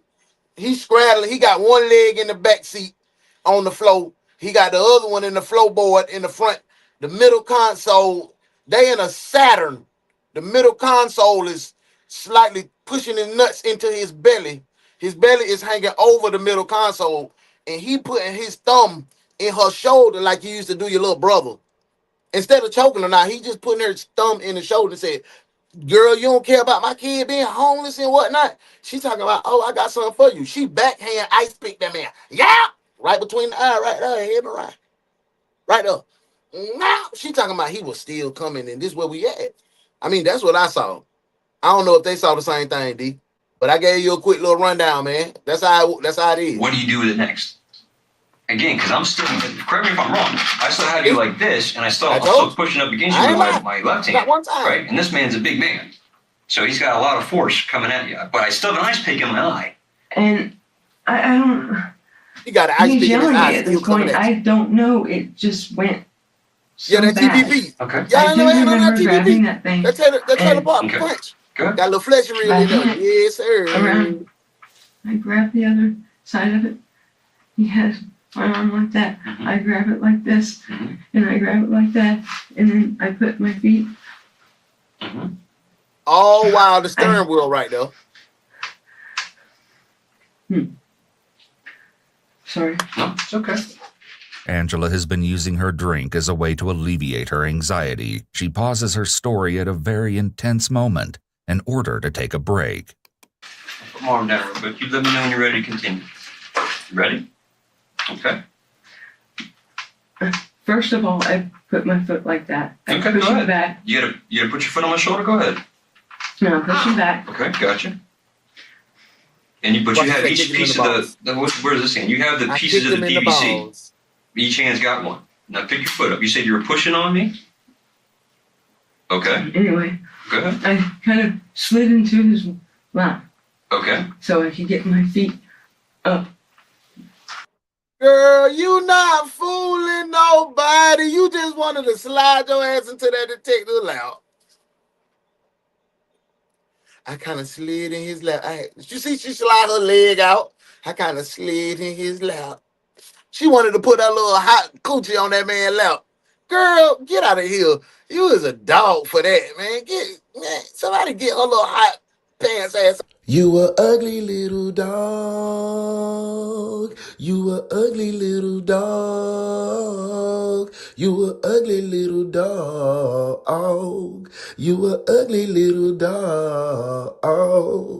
We feeling the grips, they bumps, the bumps. I'm a ugly little dog and you know it.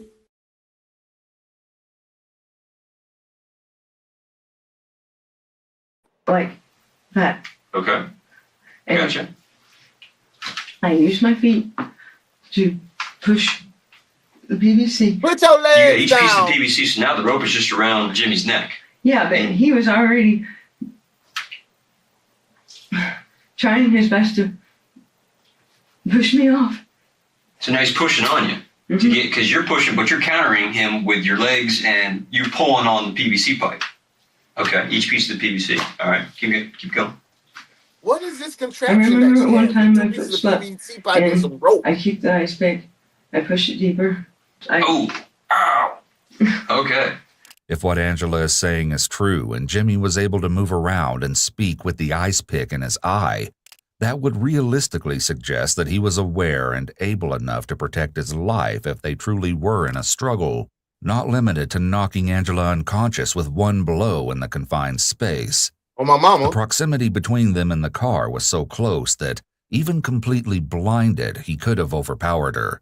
A detail that the detective has surely picked up on as he continues to try and make sense of the situation. Why is the seat in her so black? reenactment, Is that there's a from lot more space for her fingerprint to dust? move, but in reality and in the confines of the car, they would be much closer, making her story even more impossible. Oh, hell no.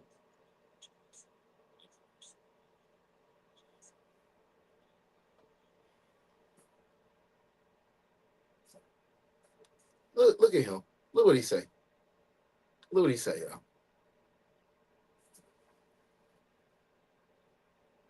And if you're watching on the vert, hold on, let me see. It say, I think it's usually over here. Right there, yep. Hold on. Come back. Right here, that comment. This man talking about it. Did we come up with a new name for him? He cannot be Sergeant Early. He done been late every show. Man, come on to this desk, man. Come on to this desk, man. Yo. What time is it? No, what time is it? Yeah, it's past the time that you were supposed to be here to clock in. No, save the excuses, detectives. You know the code. You know what's next. Desk duty. You late detectives disgust me.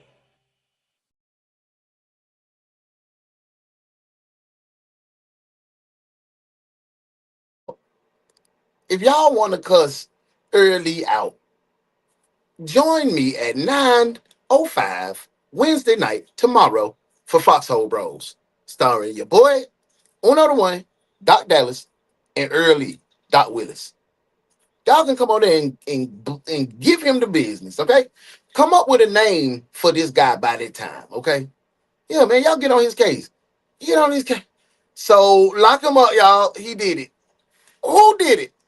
Who is he? He is dead. He was barbecued. See, you didn't come in here. Come on, go At to what the point desk. does his body go limp? Is that what happened? I mean, did he stop resisting? Did he stop fighting you? Did he stop trying to attack you? I mean, did his arms just fall to the ground, or did his head just slump forward? Did it slump back? Did he slump into the seat or dashboard? Making horrible noises. Angela is putting up a barrier between her and the detective here, not only with her arms and hands, but also by having her knees up. She's also eye blocking, which can be a sign of discomfort with the topic.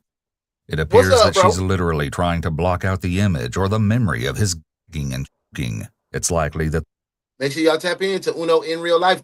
The channel Uno in Real Life just dropped a new video. Just dropped a new Foxhole Bros highlight video.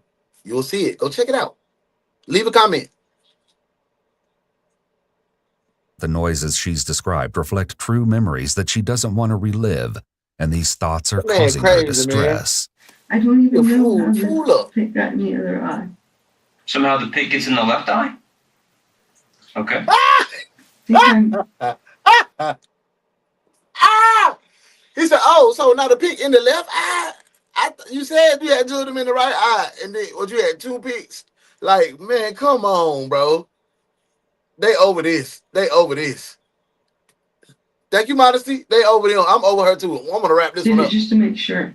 Placing "I think" before the claim turns it into a selective memory Hit the statement. link. Make sure you She's follow me. Trying likely to get just to 100 hesitant to admit subscribers. that she intentionally stabbed him in the other Check out the eye, video. since it Hit like clearly on the way wasn't out. Leave a necessary comment. once he was strangled. Selective memory statements also make it easier for the suspect to turn around later and change their story. And, as you'll see later, Angela will attempt to do just that. So you think he was dead, but to make sure he was dead, you took the pick out of his right eye and jammed it in his left eye. And you say you're motioning as if you reamed it around. Any blood get on the seat of the car? No. Well, where did the blood go? I pushed his head back and it kind of started dripping. And I'm panicking and I don't know what to do. Notice that she doesn't directly answer the question of where the blood went. An inspection of Angela's car, a sea green 1995 Saturn, revealed that besides the bag of blue gloves, very few traces of the crime scene were present inside, including minute traces of blood. She had gloves. That's premeditated, girl. You know what you're finna On do. top of that, That's why you took all him the to the blood tests cemetery. done on the car and the articles inside came back negative. How Angela was able to keep blood from getting all over her car, especially And blew the man provided that he 2 was ice fighting picks. her with the ice pick in his eye, is quite suspicious. But she seems to have a quite interesting and disturbing What is the explanation way? for What the is absence of explanation? blood. I look around for something and in my goodie box I find saran wrap. Okay. So you find some saran wrap. Well,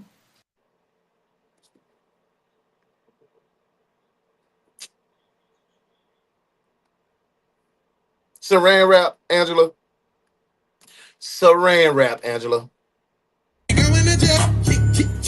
Man, they going to jail tonight. Talking about the homie in the gray and the black. You know the facts, I never relax. Everything luxury tax. And everybody here getting videos. Make sure you put a little money in the sack. What's wrong with them? Going to jail.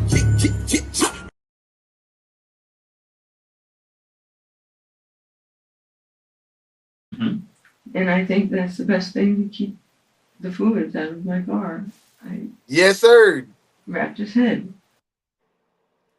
Hey, D.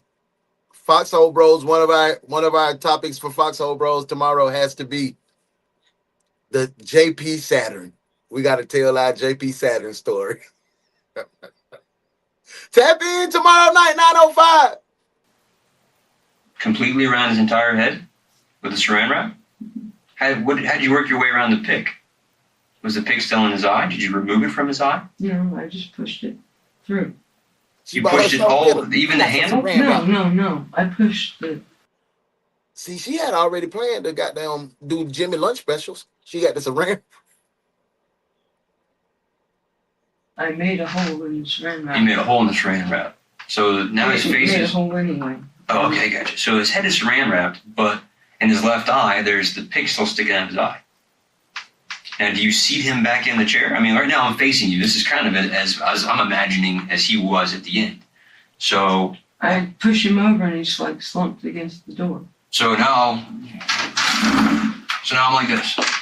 Well, no, he's more like that. Like this. Mm-hmm. She then grabbed a shirt from the back of her car to place over Jimmy's head. After that, she proceeded to drive home with his lifeless body sitting up in the passenger seat, his head encased in plastic wrap and an ice pick jutting out from where his left eye should be. I parked it in the driveway, ran in the house, opened the garage with the light off, and then I opened I want to see the autopsy. If she got some ice pick fall out. jugs in them, I believe it. But Yeah, 'cause I I'm think like she this. just suffocated No, him. my legs are facing this way. Strangled him. She poisoned him. He went to sleep. She hit him with that saran wrap, and she had saran wrap in the car. You're describing like a. Or she took that PVC shit and wrapped it around his neck from the back blue seat kiddie pool, with that's her that? foot on the back What'd you do with the seat kiddie pool? and pulling all her body weight. So she choking him like that. So all that strangle. Okay, so it's outside his door on the floor of the garage. Okay, so now you open the door, he's starting to fall. What happens? I get back in my side of the car, close my door, and push against the back, and Finish getting him out of the car. yeah, I kick him out, but push him out. Okay. With my legs, because that's the only strong part of my body. Okay, you're doing good. You just said to use your arms, so your arms weren't strong. So what You're just telling the truth. Lock the garage and tell the kids to stay the hell out of the garage. The next day, Yeah, that back she over with. If he because he already she done parked in the cemetery, got in that back seat, put it around his head, put his feet on there, held down until he stopped. Ain't no ice pick situation. Just for this? I think so. I don't know. There's a long pause before Angela responds with a selective memory statement. It's likely it already occurred to her that the detective can find out when she purchased the salt by simply checking receipts or security cameras, and she'd be right. This evidence would become a big point of contention at her trial after some shocking discoveries are made. So you buy some pool salt, and you put it in one of the blue pools. What was the purpose of putting salt in the pool? I don't know if I don't know anymore. Ah, You're come on almost with there. that rigmarole, Angela. Why did you get the? So you okay? See, she done took him back to the house. She done took Jimmy back to the house. Bought a baby pool. You know them blue pools. When see my mama, I done had plenty pool parties in the projects. But what you talking about? I'm talking about my mama done took that down Kool-Aid pitcher. We ain't had no water hose. We ain't had no water hose in the projects. Man, chill out. Fill that thing up. About that much water. We out there with them Family Dollar floating devices, having a good time eating hot dog and hamburger and tater chips and little hug drink, but good cake from Holloway Bakers, but good times. She done put salt in the water like she done marinated some game meat or wild hog or something. That's premeditation at its finest. She's a dog too.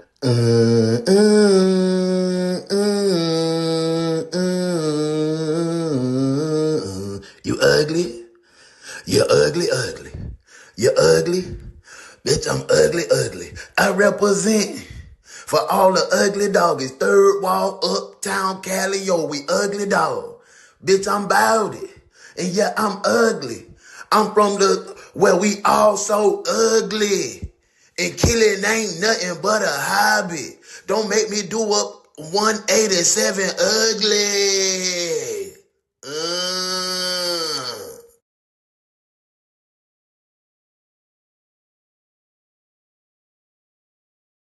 He the biggest dog of them all, man.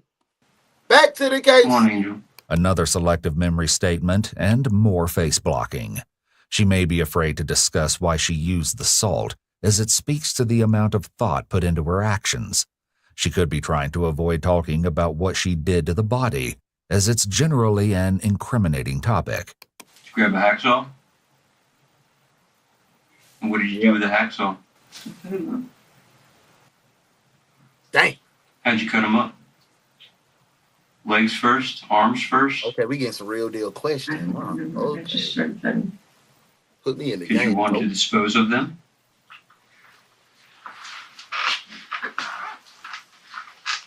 Angela physically turns her body away from the detective, a clear visual communication that she wishes to close herself off from him. And the tie them legs questions together asking. again. Surely she recognizes that her actions at this point in the story are extremely out of the norm and don't exactly scream self-defense. She over with. Remember earlier when you told me that you had put them in pots? Yeah, it was after they were in the pool. So you took arms, legs, and head and put them in the other kiddie pool with the salt. And then you mentioned pots. What was the purpose of putting those things in pots? What's up, Frosh? Thank you for being here. You were trying to cook them down to welcome in. Bone? I don't know why. Before this interview began, Angela agreed to show officers where she had disposed of evidence in Jimmy's remains. She done took it to a His local silver park. flip phone was found directly next to the entrance sign of nearby Campbell Park. It was in a Ziploc bag which had been just barely covered in mulch. The SIM card and battery were missing. Angela admitted that over the last 2 weeks, she'd occasionally excavated Jimmy's cell phone and put the battery into it, just so it would ping off a cell tower and give some indication of his presence. This was to make it appear that Jimmy was still alive and checking his phone periodically, when in reality, he'd been dead for days. His ID was found in West Cryle Park, also buried in a Ziploc bag behind a dog waste receptacle at the back of the park. She then took them to the active construction site where she discarded a hacksaw in a pile of scrap metal. However, when she led the detectives to the spot where the pile had been, it was no longer there. She also directed them to the side of State Road 415, where she pointed out a green and black tarp and a piece of carpet from her trunk. Next was Austin Cemetery, where Angela took police to several dozen black garbage bags dumped along and within a wood line.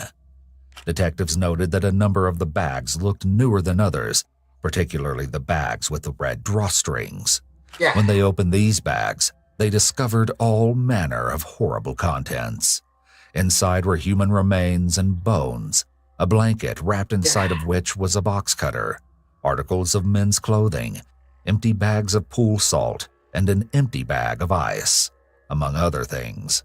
The discarded clothing they found matched the description of what Jimmy was reportedly wearing when he was last seen leaving work. A few of these black bags were found much deeper in the woods, but they were ripped open and empty. Also found deep in the woods as well as on the ground around the bags were relatively fresh human bones, suggesting that scavenging animals got to the remains long before police did. They also found a pair of blue rubber gloves amidst the leaves in a small clearing. A bag of the same blue gloves was later recovered from the trunk of Angela's car. Among the most haunting of their findings was a whole human foot. It had been severed cleanly about 4 inches up the leg and had been horribly disfigured by decay, predators, and the elements. That brings us to the last piece of evidence the detectives found in the woods of Austin Cemetery, the piece that would undoubtedly haunt them and everyone present to witness it in the courtroom for years to come. In a few of the crime scene photos, amidst the black garbage bags, lay a single large stock pot. The pot is tipped over on its side, revealing a sickening yellow and brown pool of coagulated human remains. What clearly used to be a thick liquid had hardened into a gelatinous mush that featured all shades of nauseating colors. Sticking out of the big pot, halfway submerged in the soupy remains, was a single large bone, similar in size and shape to a femur. Angela goes on to explain more, but likely realizing just how egregious it all is, suddenly stops. What did you do with the head? How did you try to boil? Did you try to boil it down? Did you try to? Yes, sir. Got you. What you're doing, Angel, you're telling me the truth. Yes, but I'm doing so without a lawyer. You're doing so because you want to tell the truth. Angela appears aware that talking Holy without a lawyer smokes. present might hurt her This case. is crazy, bro. This She acknowledgement really will cooked actually this make it man more down. difficult for her to later claim that she shouldn't have been interviewed without representation, as she clearly recognized the risk, yet continued to talk without requesting a lawyer. How did you do these things in the kitchen with the kids not knowing? I made him stay in their room. You told me before that you tried to put one of the extremities in the oven and that it went I hope horribly she ain't wrong. feed them to them kids. 2 of them in the oven. Oh, she put 2. It's. I hope she ain't feed it, cause I seen plates and pots and bowls in them pictures from her house. I hope she did not feed this man to them children, man. Legs or arms? A foot. A foot? 2 feet? A foot and what else? I don't remember. Okay. Chunk. When did it happen? Smoke? Smell? Did the children come out from their room when they smelled this or noticed the smoke? Did the smoke alarm go off? What happened? I don't have a smoke alarm. Okay. This is another example of stacking multiple questions on top of each other, right. and What why it's not a happened? good Slow tactic. down. Notice that Angela only addresses one part of his question, I don't have a completely smoke alarm. ignoring the part about her children. In this situation, the suspect will often neglect to provide an answer for every part of the question, either because they lose track of the questions or they're being intentionally evasive. Probably losing track. And Or I evasive. opened up the back door. Well, did the kids come out of the room? Stop. Pause. Both or just one or the other? I can't remember. It's like, what was that? What's that awful smell? I'm like, get outside. I ushered him straight out the front door. It's unlikely that she truly doesn't remember whether one or both of her kids responded to the smell of the smoke. She may be hesitant to admit more details involving her children, as it would cast her and her parenting in a worse light. Most will be horrified to find out that Angela did in fact have her kids with her when she carried out her devious plan, despite them having no knowledge of the crime whatsoever, making them victims of her erratic decisions as well. What were you hoping was going to happen by putting the foot and this other body part in the oven? She in there making the good old Chinese toe drop. Is it toe drop soup? I'll see my way out, bro. I was going to try to cook it to ash. Cook it, burn it to ash, cremate it. And when this didn't work, what did you do next? I put in bags. Okay. Did you try to boil any other body parts? I don't think so. Saying everything out loud is likely making it all sound more horrific and real to her now as she demonstrates signs of overwhelm. However, Angela hasn't displayed any sorrow for Jimmy's death, so it's more likely that she's reacting to her anticipation of the punishment she could be facing. More than that, she surely recognizes that her actions are inhumane and will have the worst effect on what others think of her and her story. What did you do with the children? Did they come back in and go to their rooms and then you continued where you left off? Or, I mean, you didn't want them to find out what was going on, obviously. So... we stayed outside for quite a while talking to the police. Talking to the police? Okay. Did the police happen to come by, or were they there because So of the the police smoke? was outside when the stew was on. They were there looking for Jimmy. Oh, so that was pretty inopportune timing then. What happened with the police? They didn't come inside that day. Okay. If police had gone inside her house that day, it's unlikely that they would have been able to execute a proper search anyway. Following her confession, police were able to execute a search warrant on the home.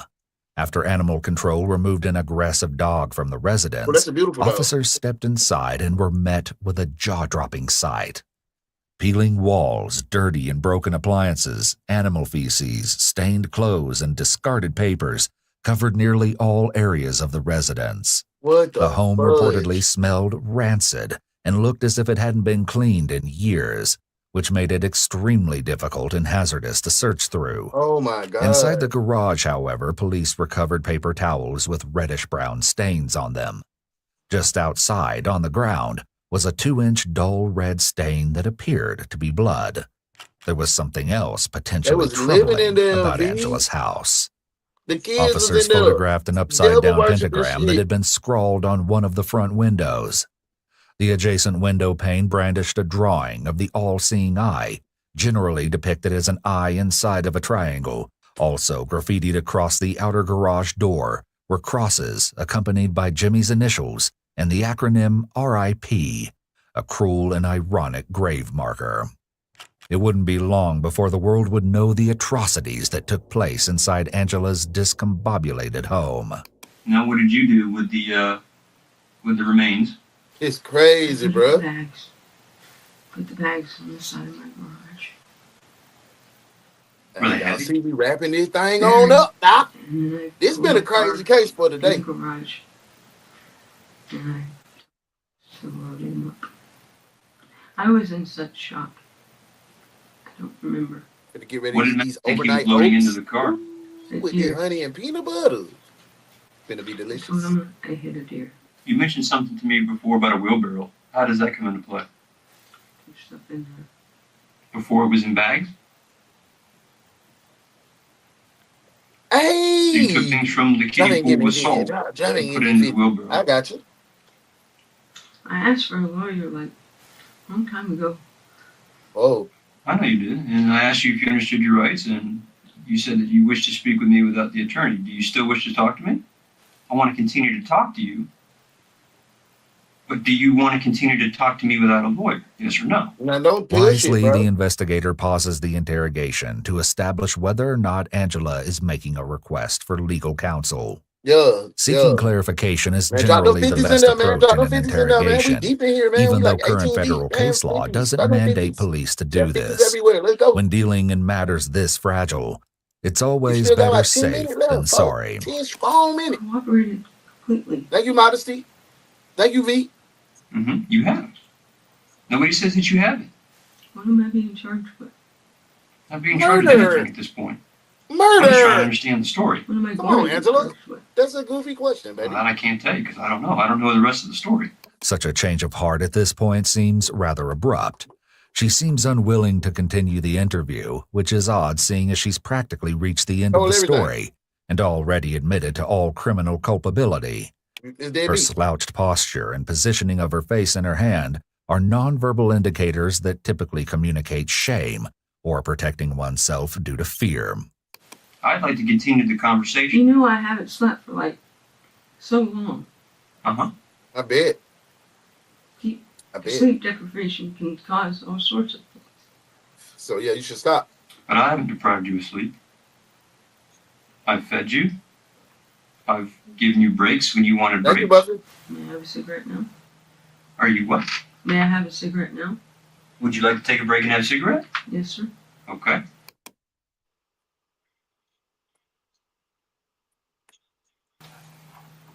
Now she done pulled her hair back down looking like the ring girl. Say again? I need a lawyer. You need a lawyer? Okay. Angela has now given an unequivocal request for an attorney, meaning the questioning must immediately cease. It does, and she's escorted back to where she was being held. Despite the police's best search efforts, neither a head or a torso were ever found. What Holy was moly. gathered was DNA tested and confirmed to be the remains of Jimmy Schaefer. 2 days later, on April 23rd, Angela was arrested and charged with Jimmy's murder. With her in police custody once more, Pagliari visited Angela for one final attempt at filling in some blanks. There are no tricks here. There are just some things that physical evidence suggests to me, and there's some things that you said that don't fit what the physical evidence says. Mm-hmm. We can't talk about elements of the case right now because you have invoked your right to an attorney. You see what I'm saying? We can talk about it. I don't know if this right now is the right time to talk about it because of the attorney thing. You stretching it, bro. And I'm not going to jeopardize the case. Yeah, I'm not going to jeopardize your rights. I mean, I've already been way too stupid. Yeah, me too. Like she gonna be like, and she gonna hit her backwards like a back bend and turn her head around and just like, you wanted this. And the guy, like, you know what I'm saying? That's what I'm waiting for. The detective's concern of jeopardizing the case is correct at this point, as further interrogation could lead to inadmissible statements at the very least. Angela made it clear this time around that she had no intention of indulging the detective in any more talk of the case. No more rigmarole. Angela pleaded not guilty on the grounds of self-defense, and a year and a half later she stood trial, and it was there that even more disturbing details about Jimmy's fate finally emerged. Angela, you talking about not guilty. Angela's defense team based their argument on Florida's Stand Your Ground laws, which state that an individual has the right to use deadly force to protect themselves from an attacker. Given that Jimmy supposedly threatened to end her life and attempted to physically attack her, she was within her rights to kill him. However, Angela's credibility quickly evaporated, partly because she suddenly decided to change her story on the stand. During her testimony, Angela contended that she only stabbed Jimmy in one eye, not both.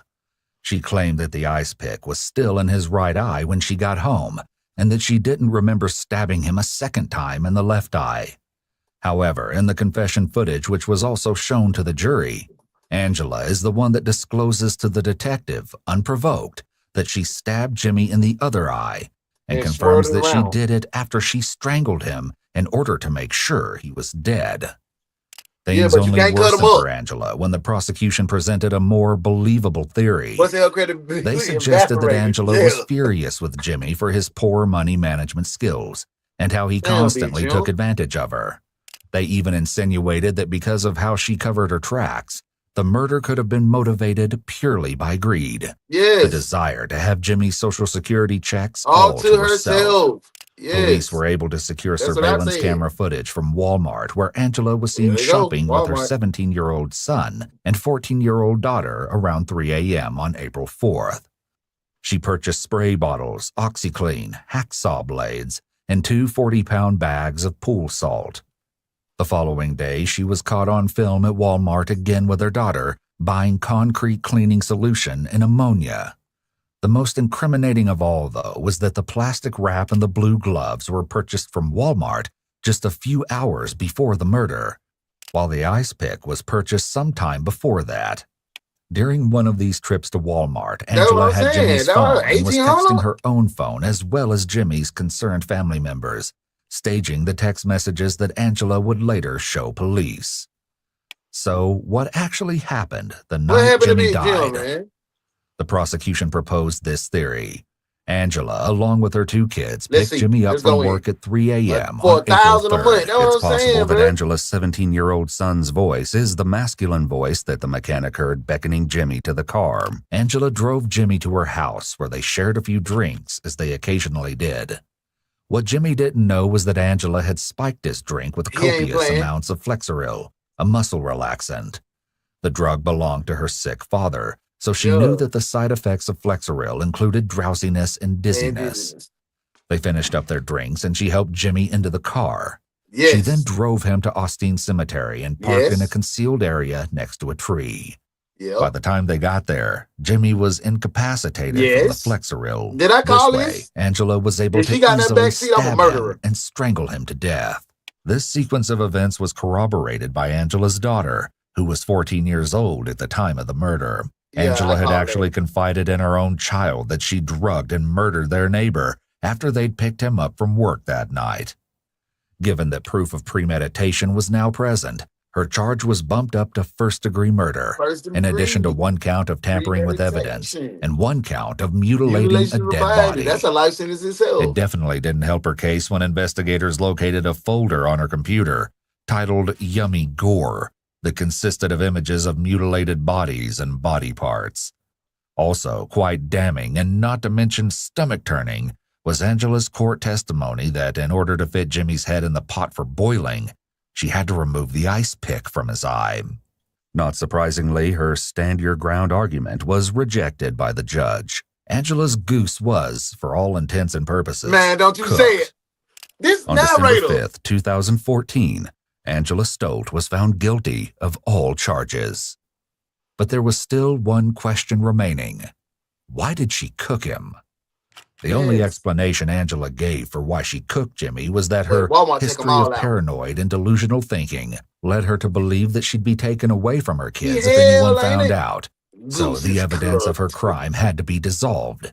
It should be noted that, according to analysis from a qualified team, Angela showed no evidence of delusional thinking, unreasonable paranoia, or psychosis of any kind during either of the interviews. She was attentive to all the questions, and though she was guarded and clearly burdened by the situation, she communicated coherently and recalled details of the crime very clearly. Angela was sentenced to life in prison without the possibility of parole, followed by 15 years and 5 years for the mutilation and tampering charges, respectively. But it doesn't end there. Angela is still adamant of her innocence. She's created a website by proxy where she claims that James Schaefer was trying to kill her and that she defended herself against him, which resulted in his death. She also claims that she temporarily lost her mind following in the murder and that Volusia County Police and Florida prosecutors twisted facts. Since most of what she knows of the Miranda Act, quote, came from television programs where after a suspect requested an attorney and the next scene an attorney appeared, she maintains that she wasn't properly equipped to handle the situation she found herself in. She did say Angela is in the Lowell Correctional Institution in Ocala, Florida. We reached out to Angela in order to get her side of the story. What'd she say? And though she initially agreed to an interview, she later changed her mind. Still, she agreed to speak to us through email and answer some of our questions. What'd she say? This first email was just the beginning of some interesting correspondence. Angela told us that prior to the incident with Jimmy, she'd been in 2 abusive relationships. In my past, I was to an extremely abusive man that held me captive, beat me, and strangled me on almost a daily basis. I escaped that situation only to be lured into another almost as bad, but at least he was easier to get away from. I was diagnosed with PTSD, anxiety disorder, and severe depression. My kids were my life, and for them, I was able to put the abuse behind me and try to give them a peaceful life. I battled depression, avoided things that would trigger my PTSD. Stating, I was diagnosed with PTSD, anxiety disorder, and severe depression. My kids were my life, and for them I was able to put the abuse behind me and try to give them a peaceful life. When asked if she received counseling when she first arrived in prison, Angela stated that she did not. She said, I was put on so many psychotropic drugs that I almost blew all my appeal deadlines. I wasn't able to fully participate in my defense or comprehend everything that was happening until it was too late. This very well may have been the case, but it's important to note that Angela appears to be emphasizing that she's a victim and is very self-focused, something we saw even more so in her later letter. The investigators, knowing I was often delusional, continued to coerce me to talk to them. I believed I was cooperating, but I right literally hung myself. Life now? Hell. I'm locked away from my kids. I wasn't there to finish my most important job in life, and my children suffered for it most of all. When I was taken away from them, they emotionally and academically froze.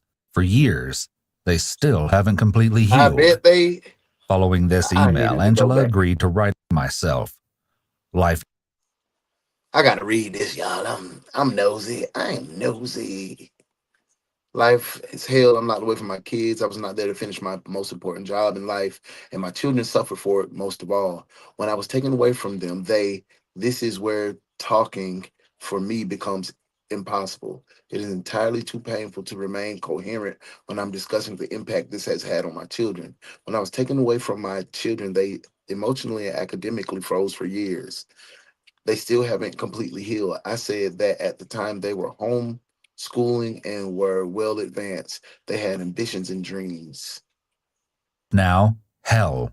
I'm locked away from my kids. I wasn't there to finish my most important job in life, and my children suffered for it most of all. When I was taken away from them, they emotionally and academically froze. For years, they still haven't completely healed. Following this email, Angela agreed to write us a letter detailing more about her relationship with Jimmy and what she now claims really happened that night. I was never afraid of Jimmy before that night. I was aware of his past arrests for assault, but never had. Let me get this big. But he never shown me that side of himself. If he had, I wouldn't have put myself in such a vulnerable situation because I was his SS payee. We had a joint bank account that only I was supposed to have access to, but he kept finding ways to withdraw from it, despite me changing the card account number passcode several times because of this. He was able to overdraft the account by quite a lot. He planned this by choosing the bank and the type of account that had check cashing advance. In the beginning, I blank. Wait, I can't see. A few weeks before that night, he received a letter from Social Security informing that they were withholding $300 a month from. I was aware of his past arrest for assault, but he'd never shown me that side of himself. If he had, I wouldn't have put myself in such a vulnerable situation. Because I was his SS payee, we had a joint banking account that only I was supposed to have access to, but he kept finding a way to withdraw from it despite me changing the card, account number, or passcode several times. He came to me for help. I called SS and they wanted proof that he had authorization to work, which I had, and a bank statement showing that I was. So he skipped the part where we said that was withholding $300 a month from his check because they found out he was working, and he came to me for help. I called SSI. They wanted proof that he had authorization to work, which I had, and a bank account statement showing that I was properly handling his money and paying his bills. That was a problem. In order to do that, I had to shut down CCA and do the right things. I knew he was not going to like this, and that was going to be an argument from him. So I drove him. What? Was properly handling his money by paying his bills. That was a problem. I knew he was not going to like this, and there was going to be an argument from him. So I drove him to my favorite haunt, Austin Cemetery. I told him we need to talk and went on to remind him that he'd made a complete mess out of the account, and in order to make it right, I had to call the bank and get CCA canceled. I can't remember it all, but he was screaming that he'd f***ing kill me. It was his f***ing money. Then he started me. We struggled. I tried to get away, but he was too strong. That arm. This arm, right arm. But he put on my shoulder, and he started putting his thumb. Oh, into your shoulder, like your pressure point right here? Okay. He greatly overpowered me. He was still screaming, spit flying. I started seeing stars, flashes of light. I knew from past experience that I was about to go or die when he shouted that he was going to go to my house, kill my kids, and get his paperwork and the bank card, which he knew was in my bedside table drawer. The threat of killing my kids pulled me back from the brink and gave me the strength to fight for my life so I could save them.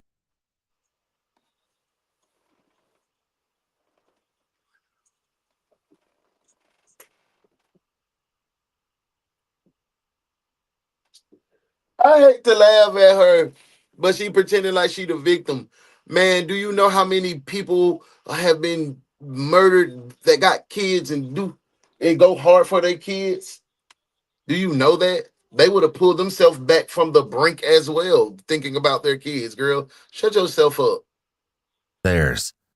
My hands weren't strong enough, so I reached behind my seat into a box containing camping gear that we were collecting for our upcoming camping trip, and grabbed the first thing I touched, which I thought was a screwdriver, but turned out to be an ice pick. for fishing, quick, humane kill, and hold for hook removal, and threatened him with it by putting it in his line of sight. This hand was coming towards my face. And I still got this hand over here like this, right? And okay. I went like that with it. Okay, so I was coming at you, or Jimmy was coming at you. Yes. I got you like this, and I'm moving towards you, and you took the pick and stuck it in my right eye? Yes, sir. He didn't let go. He was enraged. I was terrified. I stabbed him in the eye. There's obviously more to this story. She's got that right. For now, however, this is where our correspondence ended. Man, that was it for sure. That was a crazy case today. Angela, she done made her 63 different stories. She's never going to get out. Your appeal is going to be wasted. You volunteered the information. Yes, they fumbled a few parts of your interrogation, but not enough to jeopardize and throw away the case. You admitted out of your mouth, not under any duress, but you did mention that you were sleep deprived. But you knew what you did. You boiled the man. It's no way you can get away from self-defense after you done cut the man's head off and torso and body parts. You done boiled him, put his feet in the oven, put his a big piece, you said a big chunk, so you done put his thigh in the oven. It started stinking. Your kids like, what is that horrible smell? You're like, get out of here. No, shout out, it's over. You're a menace to society. They found out you wasn't crazy. You just deranged and psychopathic. Hey man, I had a good time. I hope you had a good time. It's been a great case today. Y'all was in it. I know your stomach was flipping, but good job today, detective. Now that's what you call being trained properly. I like what you did there, detective. Good work. Good job. Hey, go out and be light, be love, be you today. Spread some joy. It's enough hate already in the world. Hey, man, go tell somebody you love them and mean it. I get with y'all later on, 905. Get with me or get gone. I love y'all. Peace.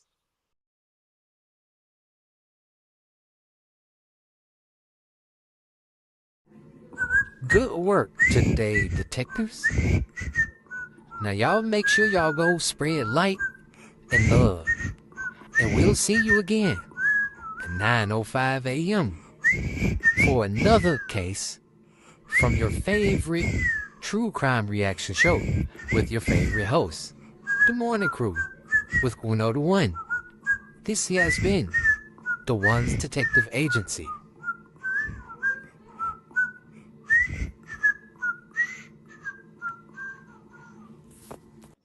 Tell your daddy hey, boy. Tell your daddy hey, man.